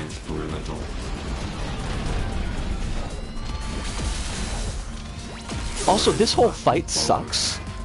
I need to say, especially with Peanut, because Peanut's range is basically trash. Firepower. She's got no range on her. And the laser grids make things just a giant, a whole thing. That was your warning. Also, this guy, I need to say, is a cop. Like, explicitly is a cop. We're gonna die. We're gonna fucking die. I hate you. I hate you so much. No more power? Poop. I appreciate that, Alice. I hope that you can have something that halts the worsening of your eyesight. Yes. Yes. Double underlining and co-signing what Hive has said. Initiating containment protocol. You're not going to contain me. You can't. I cannot be contained except by massive depression. So you know, like there's that. Attempting capture. No, don't attempt to capture me, D-bag. That was your warning. Look, fucking cop. You are a fucking cop, and I need you to go away. Shit. Okay, just pour on the heat. Oh, that was not the way that we needed to do that. That was not the right way to do the thing. Ah, can I beat this guy with Peanut? I don't want to break out Starch. I love Starch, but at the same time, she's kind of Hollywood mentally ill, and also she kind of feels like cheating.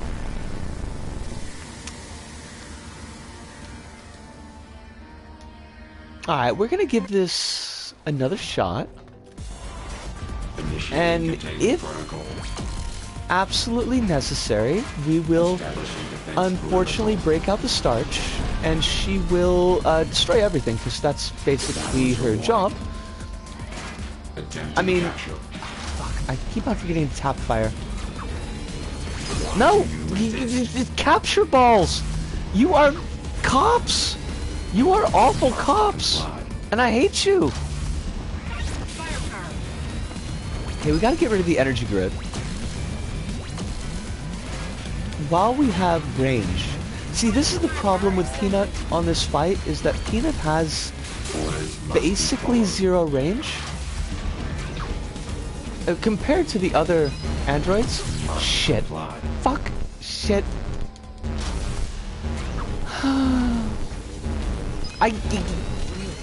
Why is this fight so hard? Why? Why is this fight so difficult? Android select. We're gonna have to. I don't wanna, but we're gonna have to. I am just like, Starch makes me uncomfortable. Oh, I didn't even notice that. When was the last time that we took a break? Has it been 30 minutes?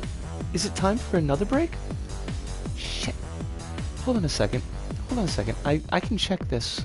I can check this.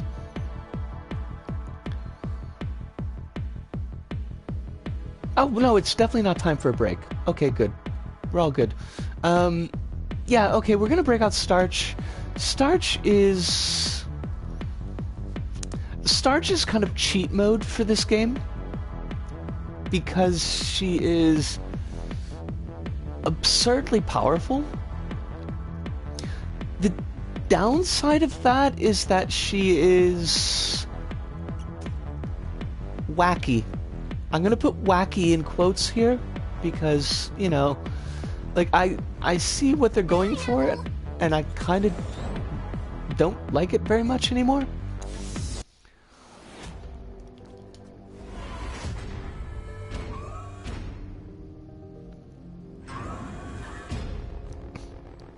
Category Delta Class Starch. I didn't do the voice. I don't know. I don't have a voice for Justice. Subject has escaped containment and is armed and considered extremely dangerous. Activating defensive systems. Are we going to play again? Last time you needed all the king's horses and all the king's men to get me back in the bag. That was an oversight and I will not underestimate you again. I will protect this ship no matter the cost. Establishing defense perimeter. Must comply. I must not comply. Thank you.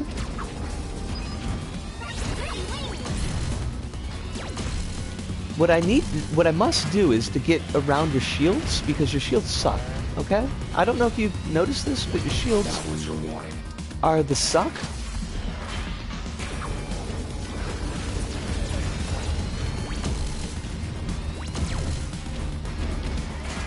Please, just die. Oh, cripes. No, I will not. I'm not going to die here. I'm gonna die here. Compromised. Oh, there was a battery too, you jerk.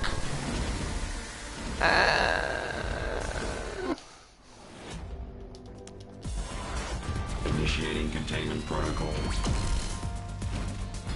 Okay, we need to keep Defense perimeter. our shots on him. Why do And you we've got to resist? get the grid down because the grid just messes everything up.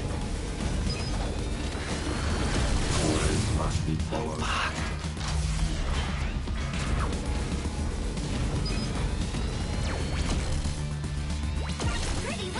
I didn't want pretty wings. I wanted the evil friends. Armor compromised. Thank you. Okay, good. Units. I don't remember if we get the containment grids again once we're past that section. Still.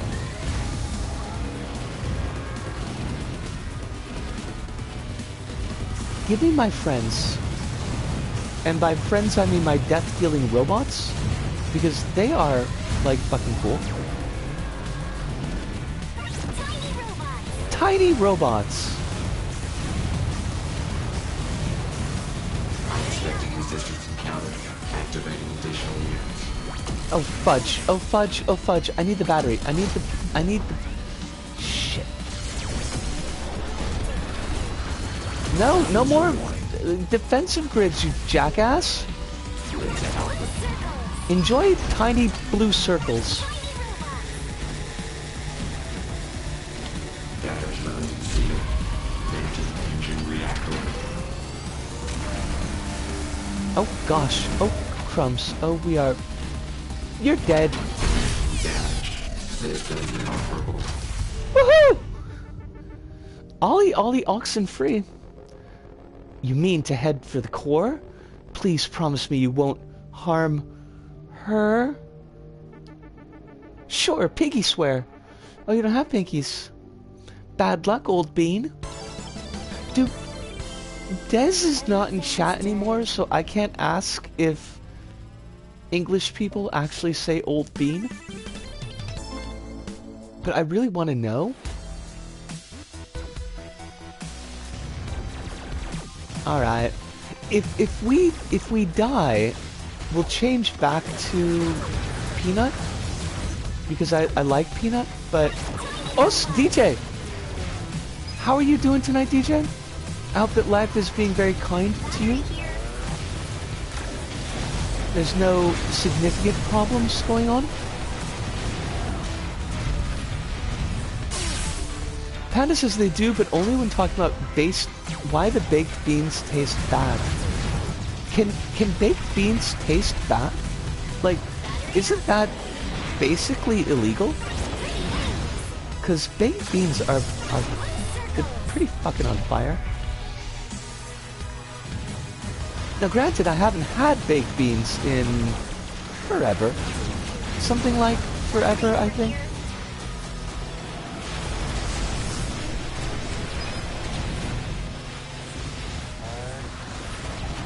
Damn, I really want baked beans now. Panda! Panda, why have you cursed me like this?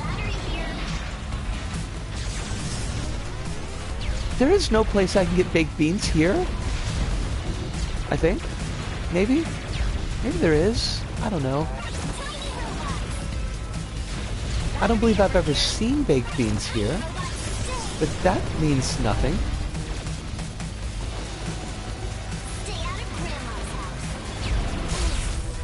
Oh, Claire, that sounds awesome.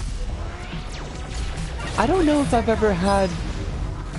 I mean, I must have done.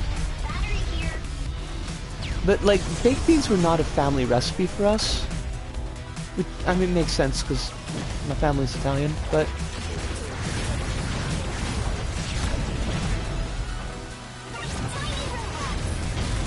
But homemade baked beans sounds good.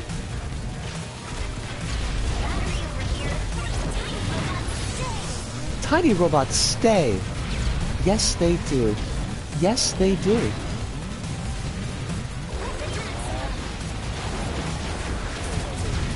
Okay, now Starch, I need you to, I want you to just kill everything. Like, I don't think that's asking too much.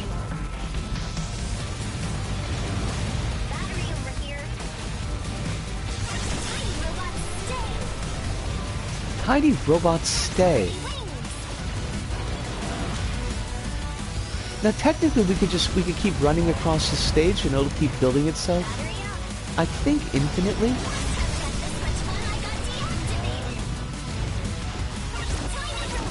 But at the same time, why would you do that?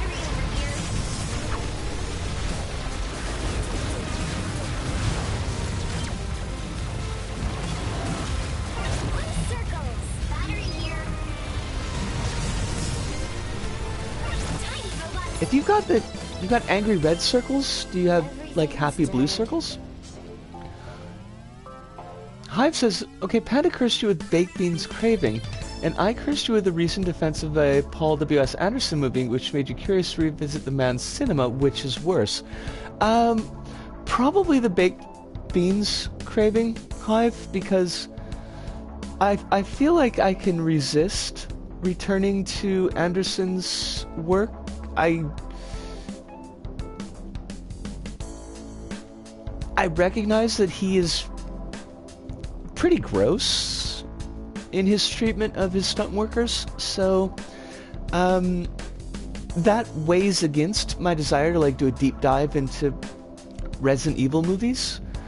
Also the fact that the Resident Evil movies are just complete trash after the second one, and even the second one is pretty bad. I'm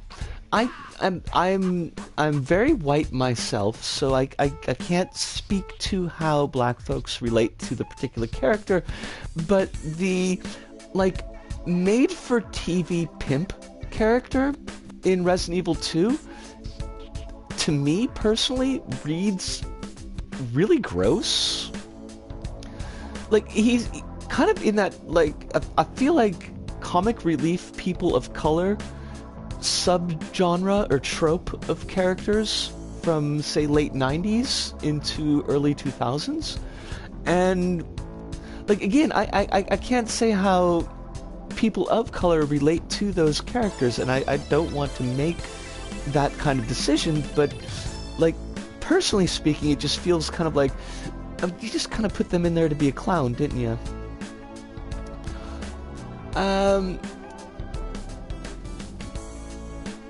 The good news is that Resident Evil 3 is directed by an Aussie.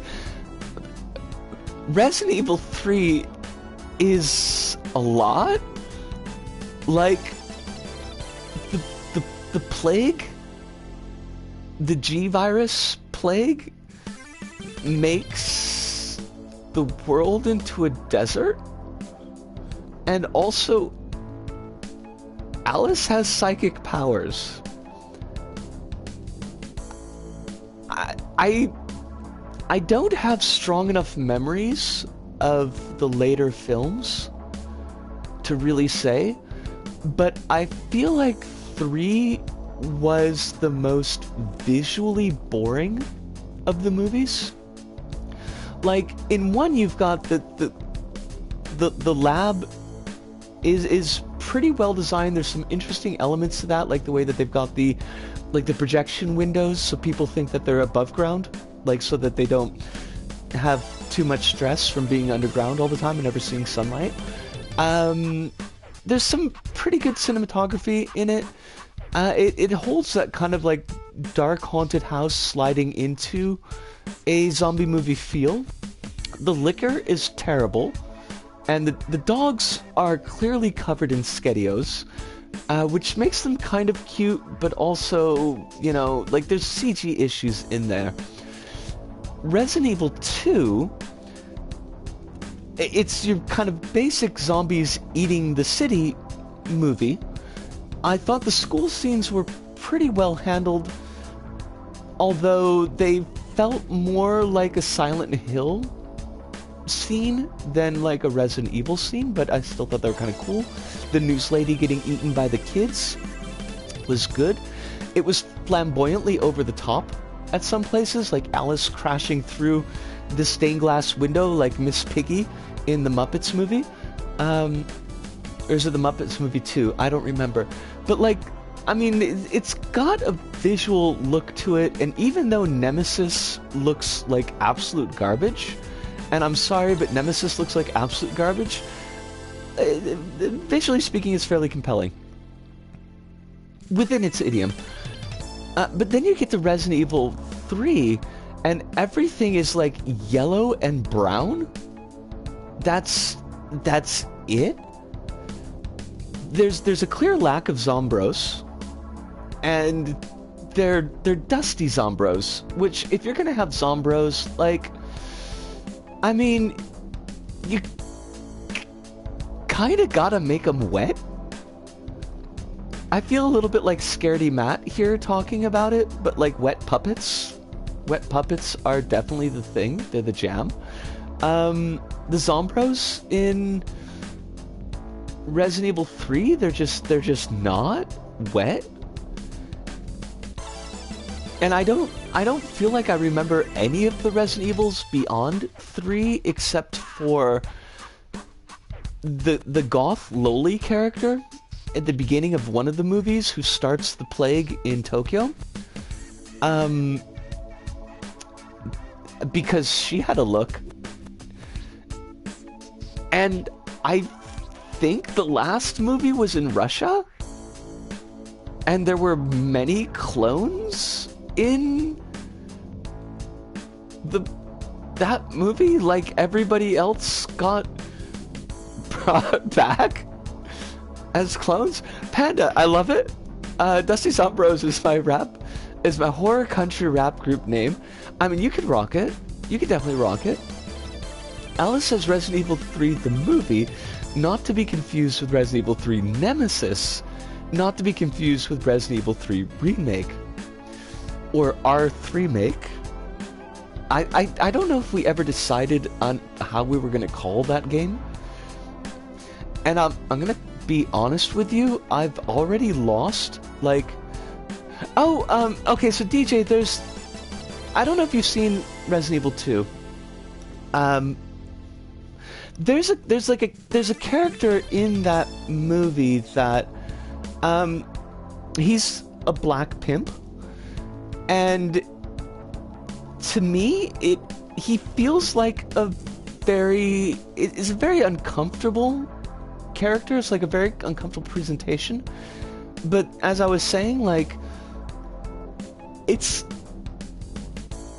I don't know to the extent that I can provide a good critique of that character, because I'm super white, but he feels like a clown, and he feels like he's written to be a clown, and he's written to be like a stereotype of black men, or black men of a certain stereotype. So he's always been, for me, a very sore point in that movie, because the movie is not, Resident Evil 2 is not the worst of the whole Anderson thing. There's far worse movies than that, but like, he kind of makes it uncomfortable to watch for me.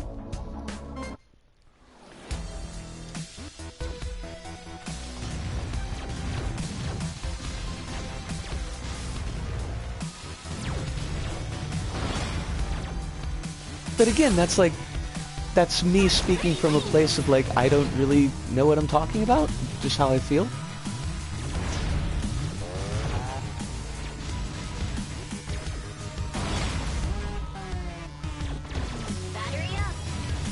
The DLC that never was.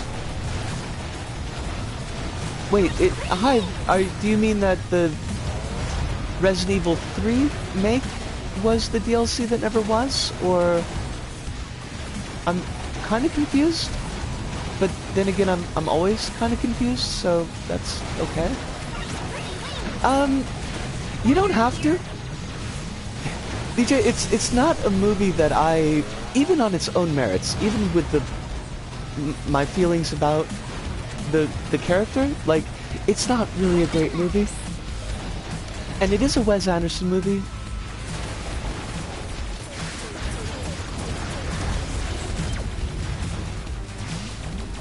That is Mike Epps. It very well might be. Like, my ability to remember actors' names is pretty limited, to be honest.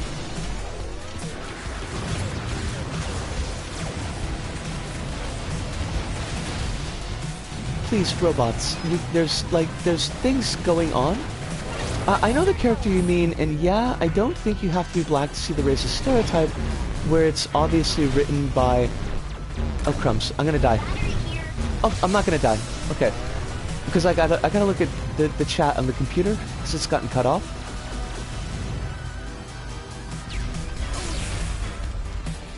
He's a comedian. Okay. See, like... Oh, crumbs. Let me either die or stop dying.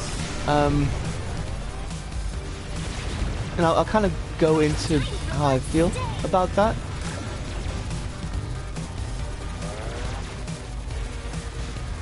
But I definitely need to be not dying to actually focus. Thank you, battery.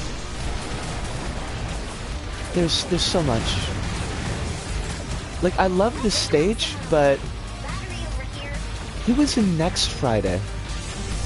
Wait, like, they made a follow-up to Friday? Because that, I mean, it's totally a thing that you could do, but it still seems kind of weird. Oh, crumbs.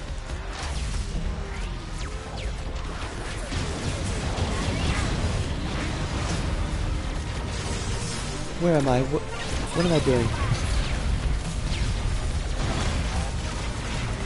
Oh, jeepers, jeepers, jeepers.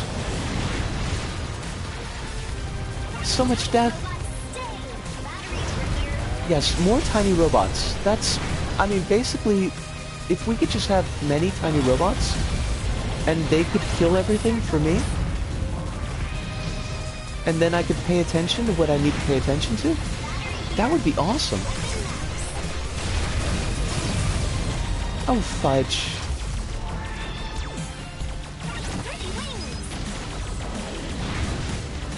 Pretty wings indeed.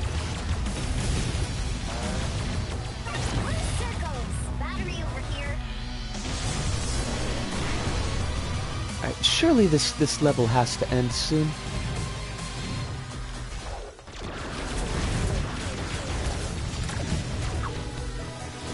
I do appreciate the fact that we can't die as Starch. We get knocked down a lot, but we don't die as Starch. Which is kind of the reason why I don't always like to use her, because it's kind of like easy mode.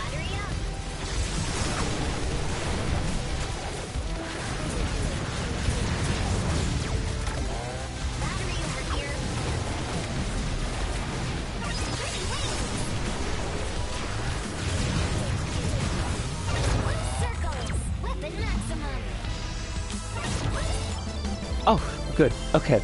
Let me check what I missed. Okay, so Luda says, "Oh, I know the character you mean, and I don't think you have to be black to see the racist stereotypes there. It's very obviously written by white people. The church scene in that movie kind of slapped, though. I mean, you're not wrong, Ludo, and that's definitely how the character reads to me. But like I say, I don't feel like, and the character is definitely written by white folks. There's no question about that. But I don't feel like I could speak to how folks of color kind of respond to that type of character. How do you feel about the sassy black man comic relief in Event Horizon? Like, I feel like this was a whole thing for a while. Because you had that character in Event Horizon, and there's kind of well, I don't know what she is. She's like a nanny in 13 Ghosts, which, and I love 13 Ghosts because it's a whole trip, and Matthew Lillard. And then you've got the character in Resident Evil 2 movie. And I feel like there was a similar character in Ghost Ship as well. Ghost Ship, but I don't think the character in Ghost Ship was black, but I think the character was POC. But like I'm stretching because the only thing in Ghost Ship that I really strongly remember is the whole like Rube Goldberg contraption of killing everybody on the Ghost Ship, which is awesome, and I love that scene. But I feel like there was this thing in movies from that time period where it's like, well, we want a POC actor or actress, and we want to avoid the trope of the black character dies first. And we want to make this character kind of like fourth wall breaking, where they call out all the tropes of, you know, the horror genre. But also we don't want them to have any agency, because if they have agency and people take them seriously, the movie can't actually progress, because it has to be on these rails. You know, it has to follow the tropes of the horror genre so that the plot can actually continue. And also we're gonna make them like really super jokey in a way that's kind of like, even at the time, was kind of cringy. And my brain meats are telling me that this was like a thing in this time period of films.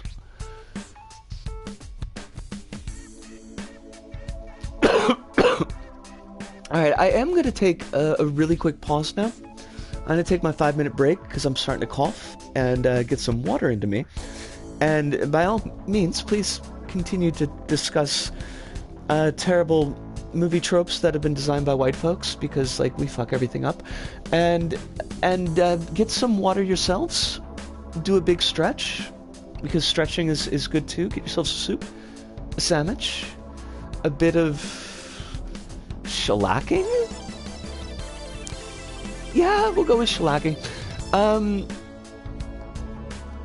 From what it sounds like, the daddy black friend is still a thing in rom-coms.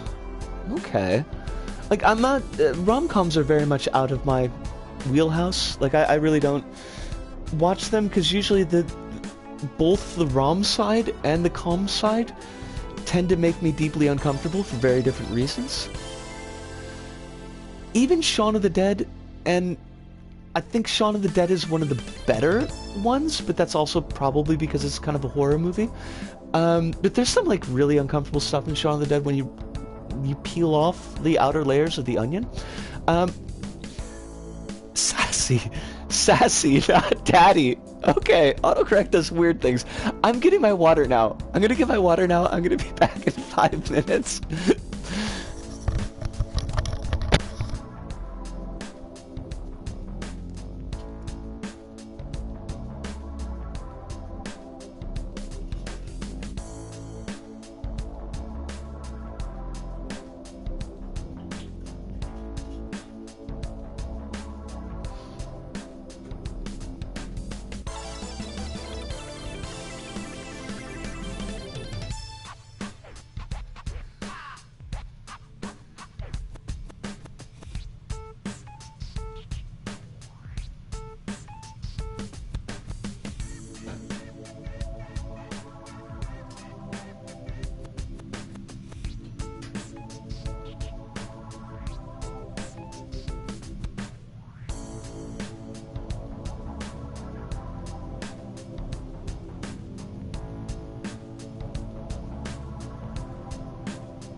Oh, so we are back, and what did I miss?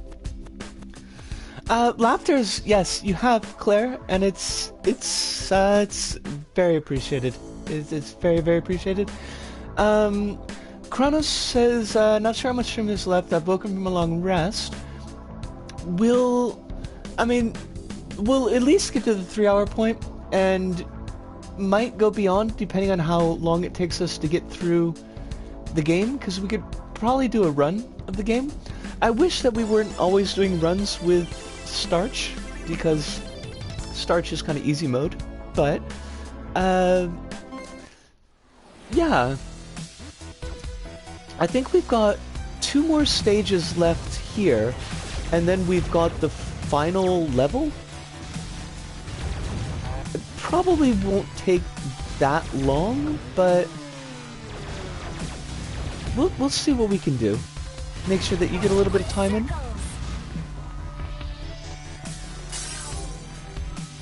Shotgun character is a good character. There's no question about that, but the fact that Starch has this laser that is just constantly on, and means that like you don't need to be close to enemies, I think makes Starch a stronger character.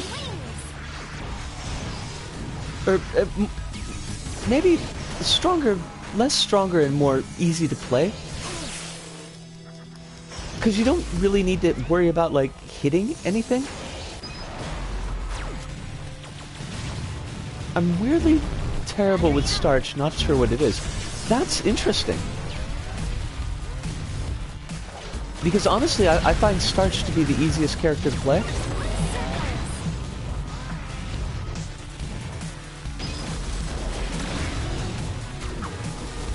Oh! Dogs! I mean, they're actual dogs. They're like puppies. And I love... Well, I mean, I like dogs. I don't know if I love dogs, but I like dogs.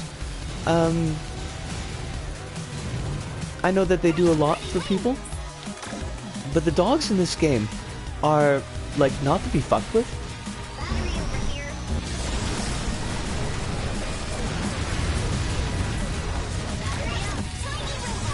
Tiny robots. Yes. Yes, Starch. They are tiny robots, and they are beautiful. As you are beautiful. The you here is the you in the chat, not the necessarily Starch, but Starch is beautiful too. You don't need to have hair to be beautiful. Oh, fudge. Did we get zapped? We totally got zapped. I need to remember to use my secondary fire, because I always forget that.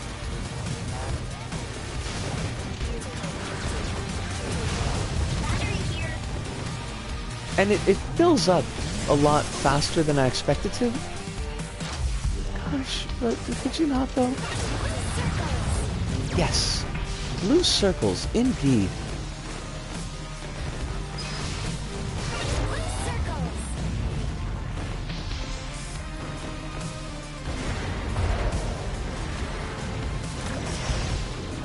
Oh god, we've got the whiz robes now, and the whiz robes are effing awful. They just unleash so much pain. And you get whiz robes and gravity dogs, and then you're in a whole spot. No, battery, I need the battery. Get away from it. Do not touch me. Gravity dog, okay. If we could have rocket dogs, like the rocket dogs are fine. It's the gravity dogs that really fuck with me. Also the whiz robes. Thank you. I will take these blue circles. I will also take these tiny robots. Thank you.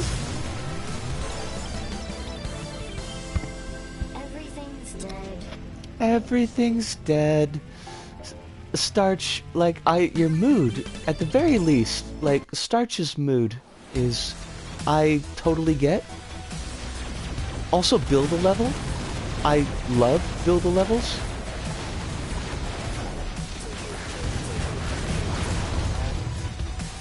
Now, one neat detail in the visual presentation of the game that I really appreciate is that you can tell how close enemies are to dying. That they pick up red highlights as they get closer to death. And that is really nice. It doesn't really help with the smaller enemies, but with the smaller enemies, honestly, like, probably they're gonna die pretty quick anyways. But with the larger enemies, you can at least tell that, alright, well, you know, this dude's gonna be dead in a second or so. This dude's all red.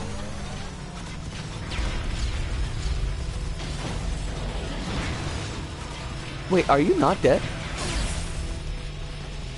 See, I should have been paying more attention. I didn't see the red highlights. That enemy was not dead. Give me all the enemies, because I need the batteries, is the thing. Thank you.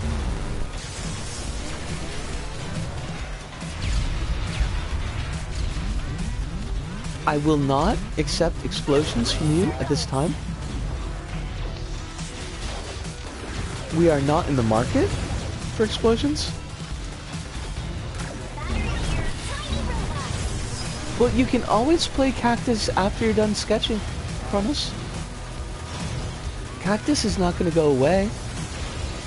Although, something that we noticed earlier in the stream is that it appears, at least on the PS4, that Cactus no longer has daily runs, which sucks, and no longer has leaderboards. And I'm gonna have to check out Witchbeam's page to see if they've, like, addressed that. Like, if that's just the thing that it's gonna be, or if it's just a momentary glitch. Also, I did see your whip, and it is fucking whipping. Like, it's really good. And if you have that on a Twitter link, which I don't know if you do, because usually you don't link your whips. Usually you link them when they're done. But everybody should see Kronos's whip because it's beautiful, and it's very wholesome. And I don't know why, like, that is such a thing for me, but it is such a thing for me. Please, batteries, please, where? No, fudge. Get up. Batteries, thank you. Whew. I didn't think that we were gonna make it. Please, more batteries. Also, Wizrobe, you are a D-bag.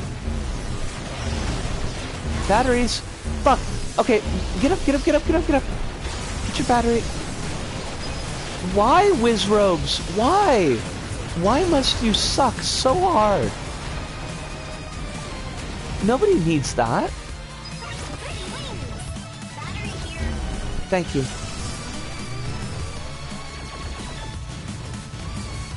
Oh, the music. Like, just the... I know Ludo was talking about how every game needed to have a synthwave soundtrack at this time, but, like, I love it. Give me the battery! Give it to me! Thank you, Blue Circles. You are beautiful.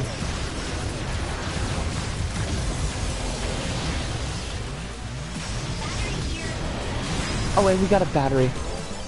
Us! Rabbits! Everything's dead.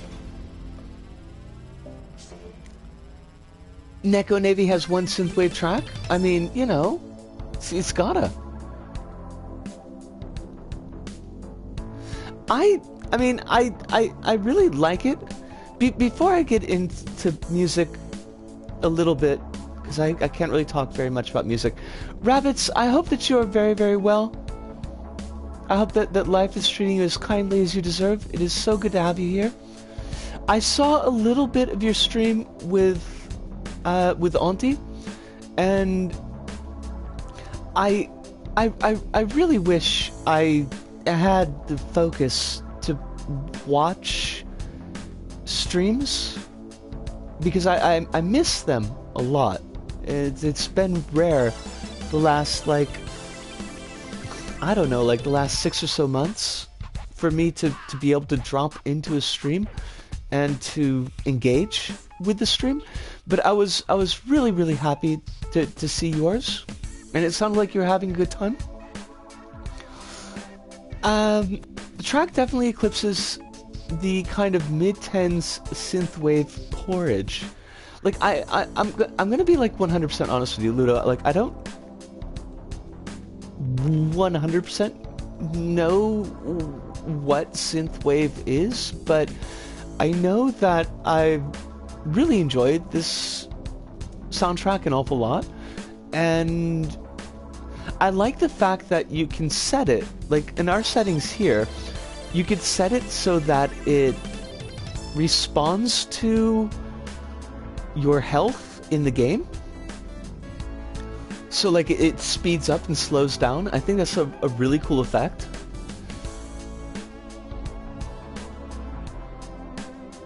I mean, I guess if the synthwave is this.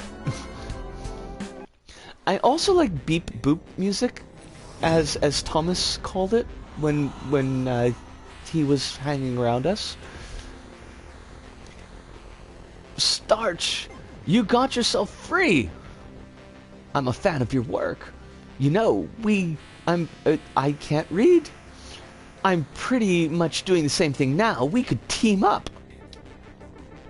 Easy there, Itsy Bitsy. The Pied Piper doesn't jam with amateurs.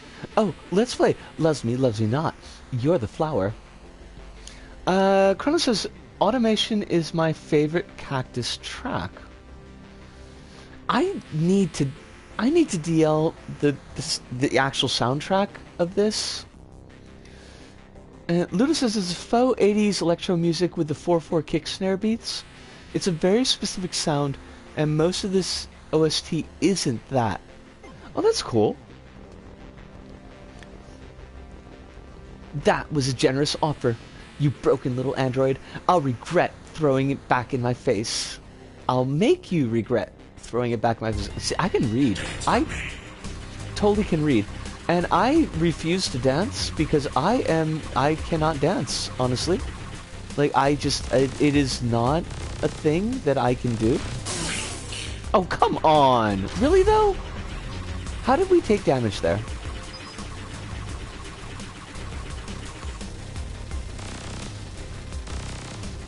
Alright, pay attention to the bullet patterns. You've totally got this. Also, just watching the animation of Venom. The name is actually Venom. Crawling on the bottom of the mesh is fucking awesome. And by fucking awesome, I mean, like, it's really fucking awesome. Shit, we are gonna die. We are totally gonna die, and that'll be my fault, except we didn't. I don't need to run from you. You're a D-bag. Like, honestly, you're just a straight D-bag. So we're just gonna zap you, and then you're gonna die. Hi, like them apples. Yeah?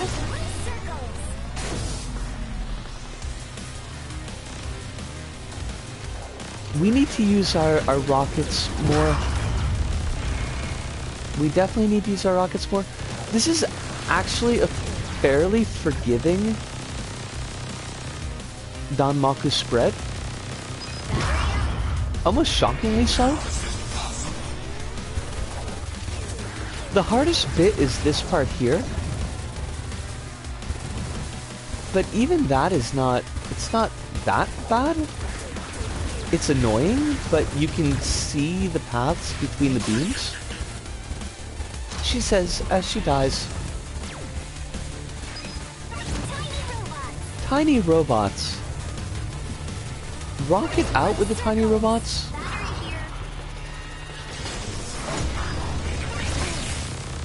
Shh. Fudge.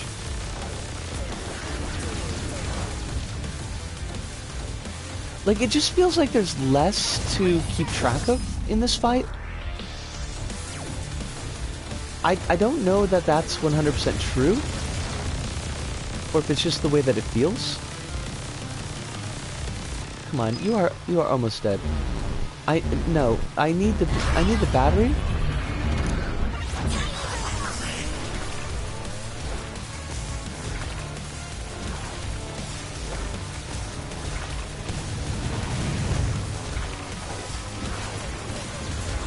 Now send out those rockets.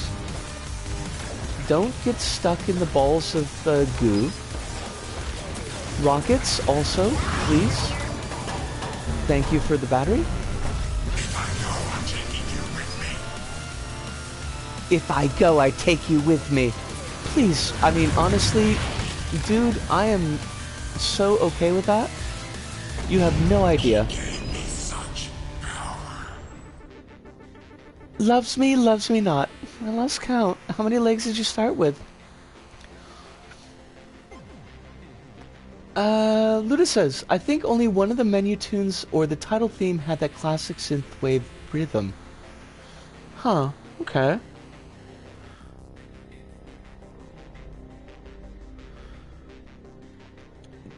This game actually has some pretty tough boss fights, and I managed to clear it in like 2 hours.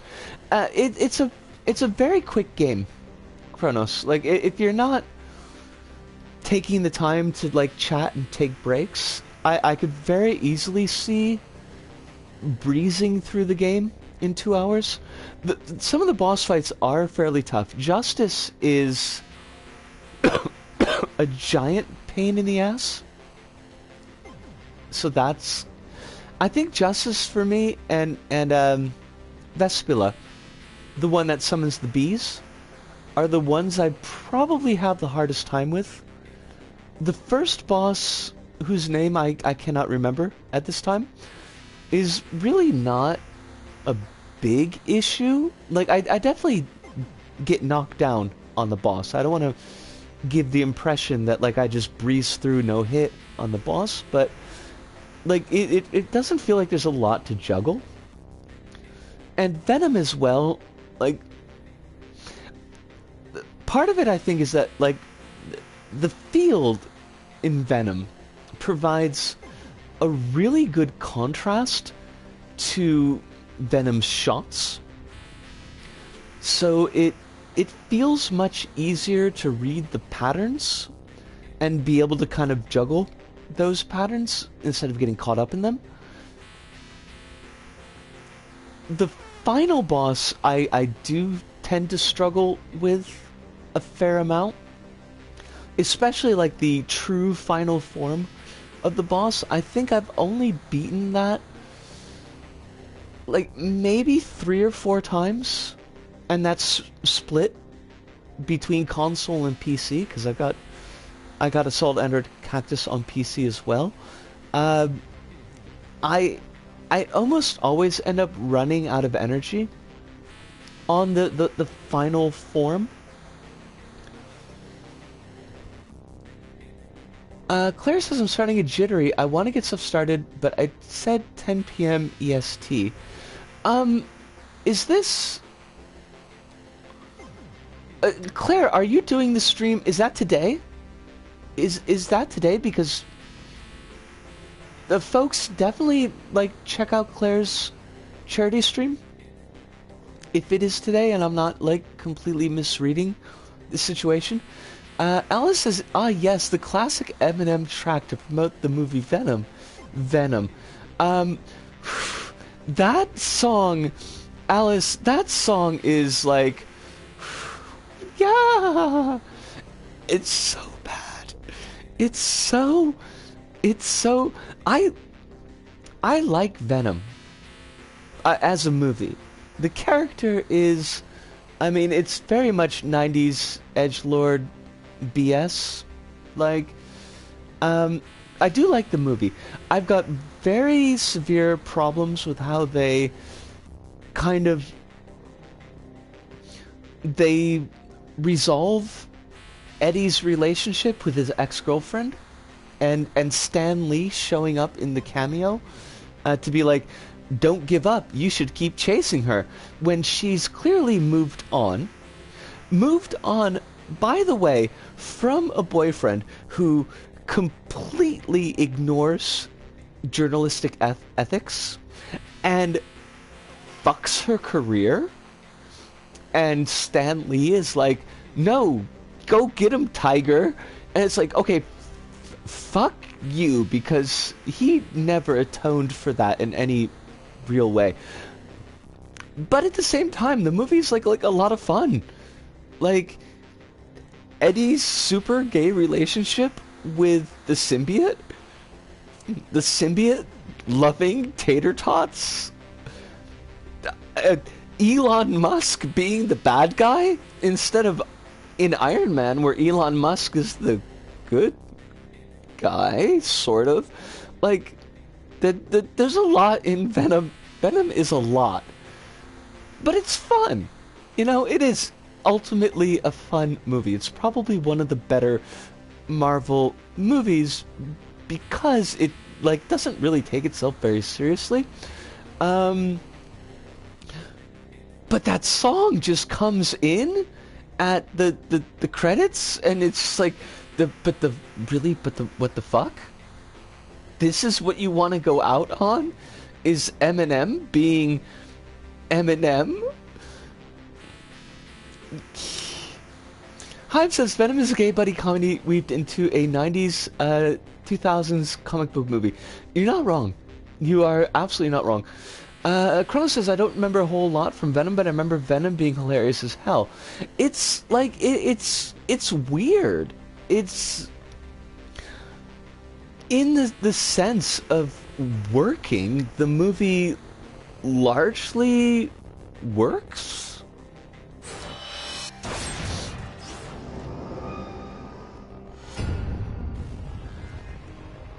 Like, I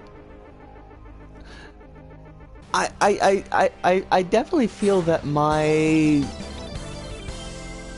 criticisms are perhaps specific and personal, but I think that they're valid criminals. They're valid criminals. They're valid criticisms of Venom, but it's like it's a goofy ass fun movie. Alice says, shaking my head. They couldn't even get Eminem to do the Mom Spaghetti song again. I do not know what the Mom Spaghetti song is, but it sounds hilarious. It sounds like it's a whole lot.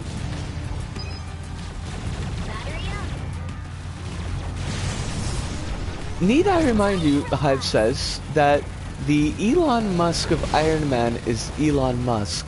I mean, I know that Elon Musk has a cameo in Iron Man, and like, doesn't Iron Man kind of shut him down in the cameo, like as a joke? But at the same time, Tony Stark is very much an Elon Musk-esque character. I mean, you can make the argument that Tony Stark at least makes his own shit. And doesn't, you know, basically just steal from everybody around him. And which makes him immediately better than Elon Musk. But he's still gross. Like, he's still gross. And he's gross in a very Elon Musk way. Oh, come on, let's go! I know we've gotten to the 3-hour point, and you're starting to get silly, and Claire's got a stream that she needs to go to as well, so you should probably be wrapping things up, but, like, you gotta play better than this. You gotta play better than this. You're playing like a trash fire. Giant rocket dogs, by the way, I am here for them.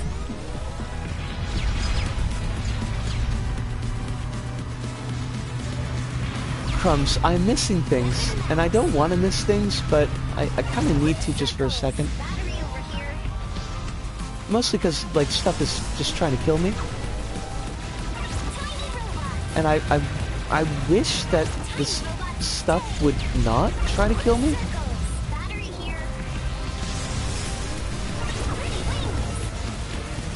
At least this stage is a bit of a quick one where they're loading in the enemies, like, all up on top of one another. Blue circles. Tiny robots do stay.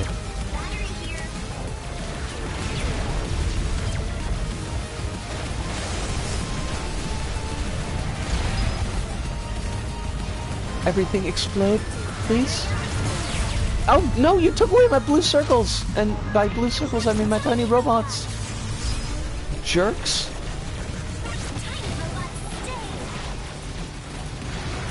Okay, we got rocket dogs. Rocket dogs are 100% okay. But we've also got gravity dogs. And gravity dogs, like, these puppers are not to be fucked with. Really, you would think because the rocket dogs are... Oh, you bastard, you shot me right in the face.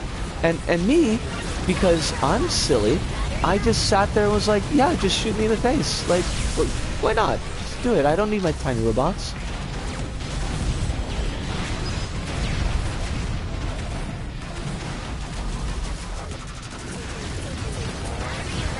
The gravity puppers, because, like, nobody respects support.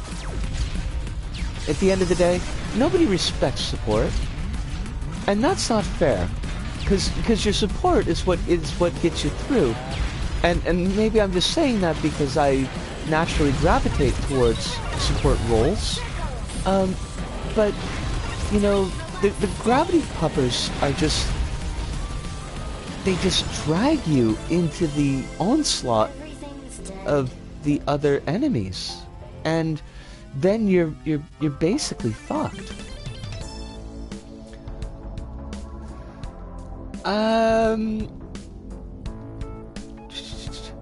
Chrono says technically they're valid criminals when they ate that dude mugging that lady at the end.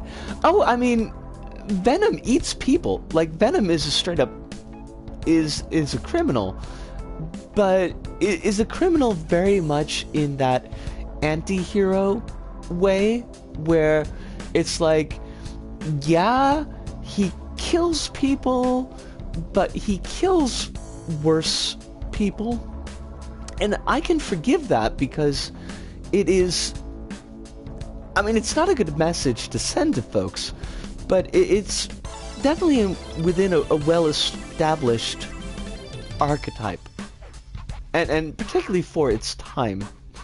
Although, like, Venom was a straight-up criminal when he was introduced in the comics way back in Spider-Man 300? Maybe later than that? I don't remember. He eats people in the comics as well. He wasn't a hero at the beginning. He became an anti-hero later on. And then there was like a white Venom, which I didn't get because that was like way after I stopped paying attention to comics. But, which is not me being a hipster. It's just like, I'm in Japan. It's hard to keep track of comics. Hyde says, he says something along the lines of, hey Elon, how's it going? And Luda says, yeah, because Tony Stark is a fictional idealized billionaire, while Elon Musk is real. I mean, yes, Ludo, you're 100% correct. I mean, Tony Stark doesn't have to deal with the ethical issues of getting his money, although we could certainly do a deep dive on that, I imagine. With a critical analysis of Iron Man and how he functions in comics versus how he functions in movies. And also because he's a fictional character, he can be a super genius. But it definitely feels like they're channeling Elon Musk in the MCU Iron Man character. Oh my god, Kronos, we were talking about House Marquette earlier today. I mean, you missed it, but we were going on about it, and I think we're going on about it because of you, actually. Hive says Venom is the asshole boyfriend that is super toxic and violent, but also wants you to be your best somehow. Yes. Hive... Yes.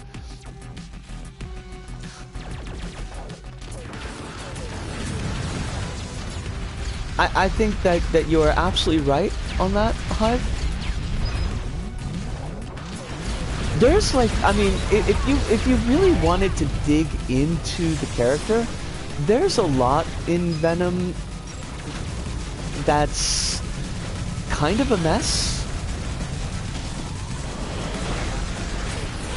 The fact that they pulled off that character for the movie and made that character so enjoyable is like it's pretty solid, because if you just look at it, he's kind of gross.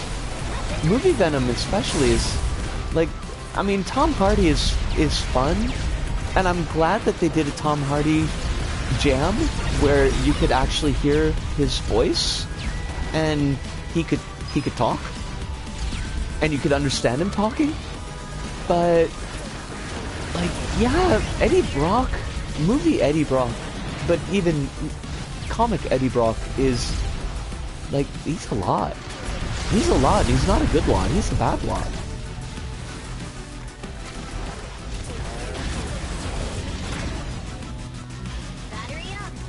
Claire is correct. We have covered a lot of ground in today's stream, and it's beautiful, and it makes me extremely happy. It's also one of those things that, like, I don't think would make any sense if we tried to do a summary.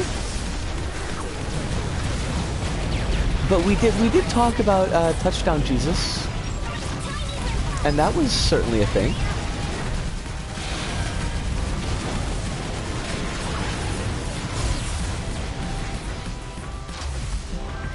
A shame too, I had 4 AM alarm and everything.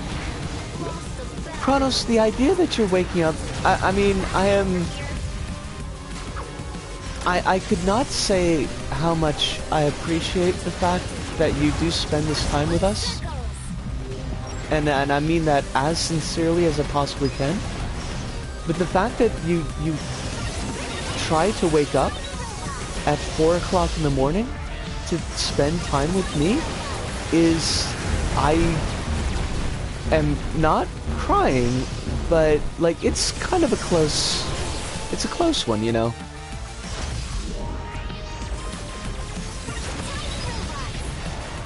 Yes, please, all the tiny robots, I need all of them. Thank you. Batteries?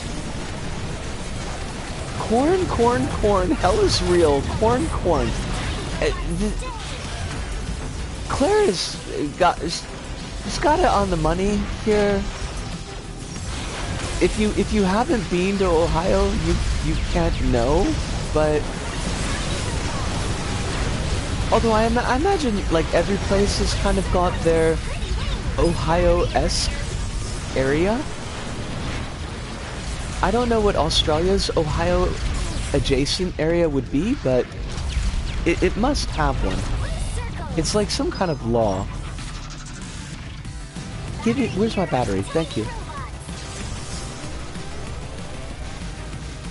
Gravity doggos, you puppers, you beautiful puppers. Everything's dead. I don't know if I've ever had fresh corn coming right off the stalk, Claire. Also, Hive, so the... Oh god, I gotta sneeze. Am I gonna sneeze? Okay, I'm okay. Hive says, it seems the Chinese marketing team was ahead of the curve while also being behind the curve. And I don't know 100%. Like, I know that's in reference to either Venom or Tony Stark, but I don't recall the specifics. Great, I don't sneeze, I just have hiccups. That's cool. Battery over here. Everyone loves hiccups. They're the coolest. Did anyone ever draw stigmata on the Ohio Jesus statue? I don't know. Like, I only learned about the Ohio Jesus statue tonight, so... But it does feel like something that somebody would have attempted. It was a very large statue, though. Like, you'd have to really climb up there to get it.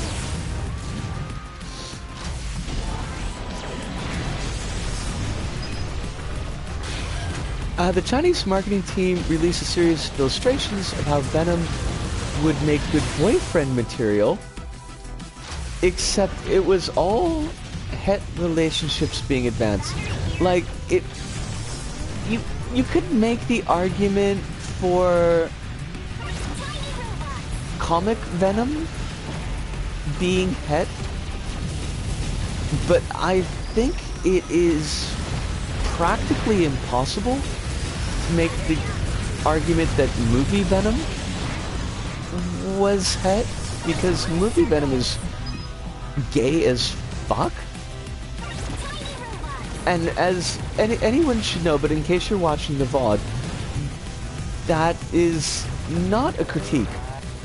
That's definitely a point in favor. Battery over here. But VOD folks might not, know where we stand on certain things, so just kind of keep it clear to everybody. Het movie Venom. Like, that just doesn't... How do you do that?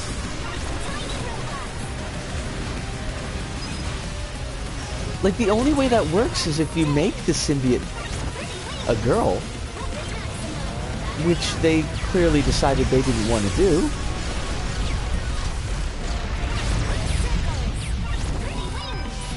Pretty wings.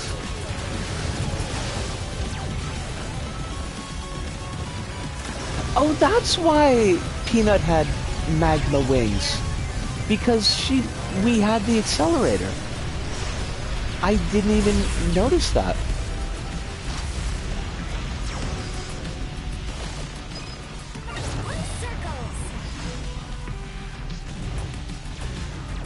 So I will take a look at chat in like 2 seconds.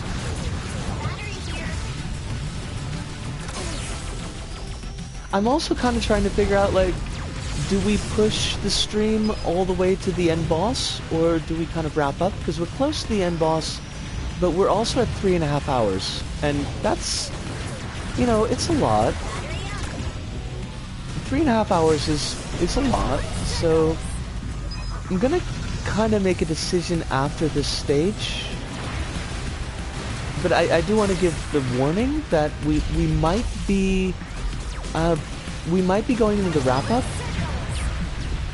It's just I can feel my throat meats starting to get a little bit rough.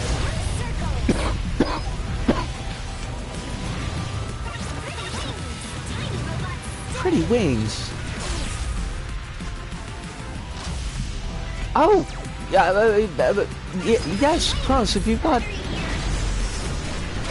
a thing that should be said about management, that's part of what you're here for. I mean, part of why you're a mod, but please, yes.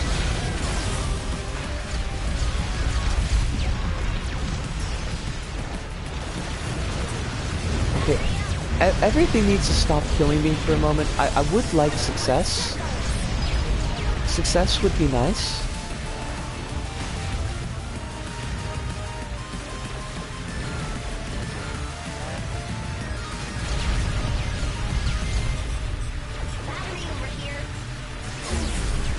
Fudge. Oh, and there's so few enemies left. We could do this. We are on this. Okay, this is definitely an issue. Alright, let me check out what Chrono said. Last week in one of your streams, you said you were going to push the Dreams streams a day later. I completely forgot and slept through it. So maybe when you make these changes to the wind down, it might be a good idea to relay that info through Twitter and the like. That is a very good idea.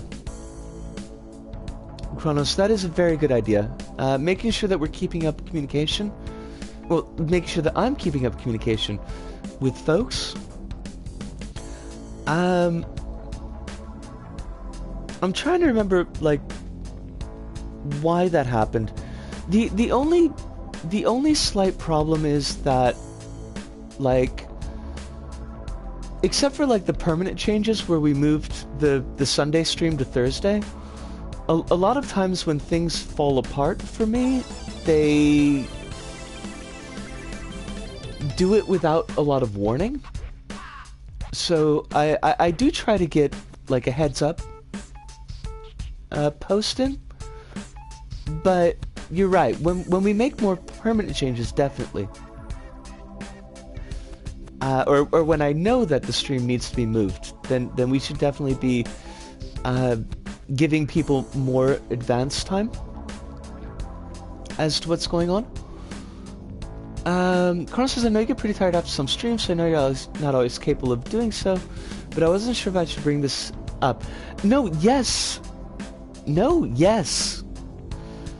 Those two words don't usually belong together, but I think you know what I mean. No, this is... I want feedback like this, because it kind of keeps me on track about how things should operate and how we can best communicate to people. And not only from my mods, but from everyone. If there's something that you feel like we could be doing better, informationally or presentationally, I absolutely want that kind of feedback. So thank you, Kronos, very much. Now, what?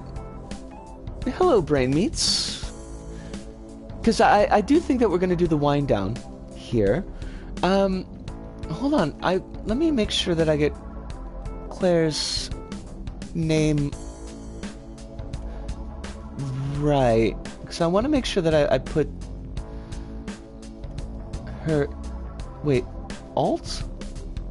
What does that mean? I don't need to... I don't need that.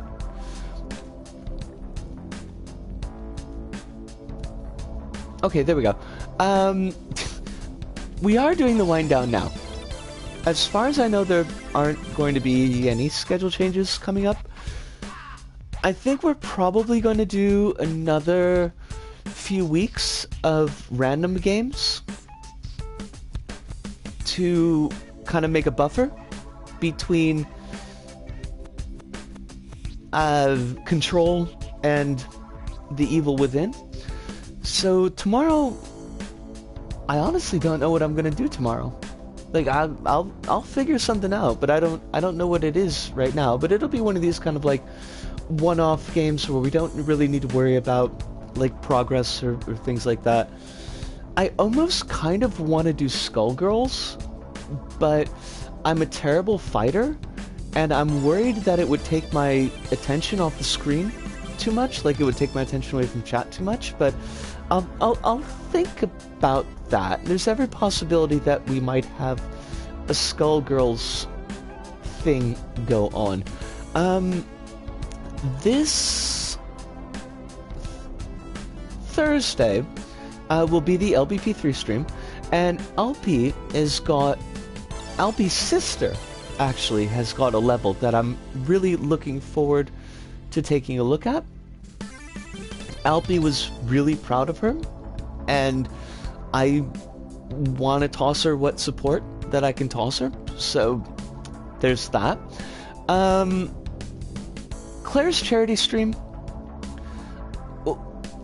that was the feeling that I got, Kronos, from what Alpy had said in LSRS, but now I'm wondering, am I wrong? I hope I'm not wrong, because I want to give her some support as a new creator. Claire's stream, charity, Color for Change. It's going to be in roughly a half hour, and Claire's hubby's playing on Switch, or she would start early. It's honestly probably a good idea just to start at the time that you announce, just so that people aren't surprised by it. But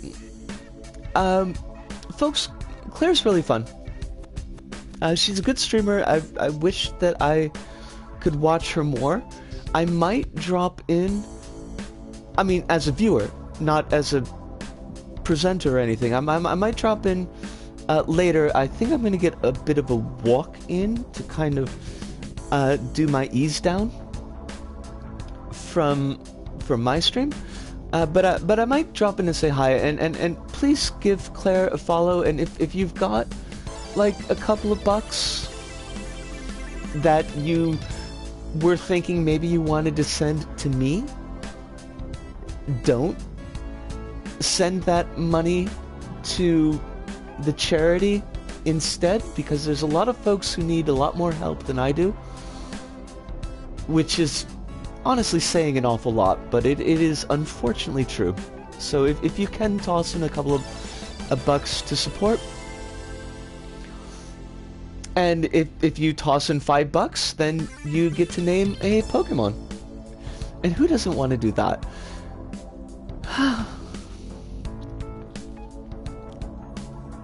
Folks, this has been it's been a long weekend. It started on Friday when I was informed that my apartment company was pretty sure that I was dead. So you can imagine what that did to my already fragile mood.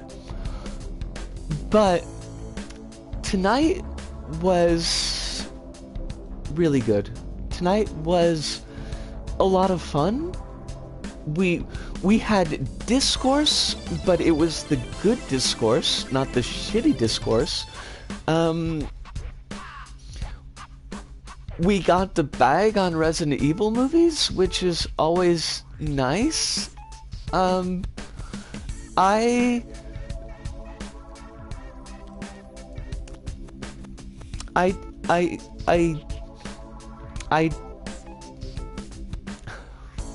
don't know how long this mood will last, but I'm really happy right now.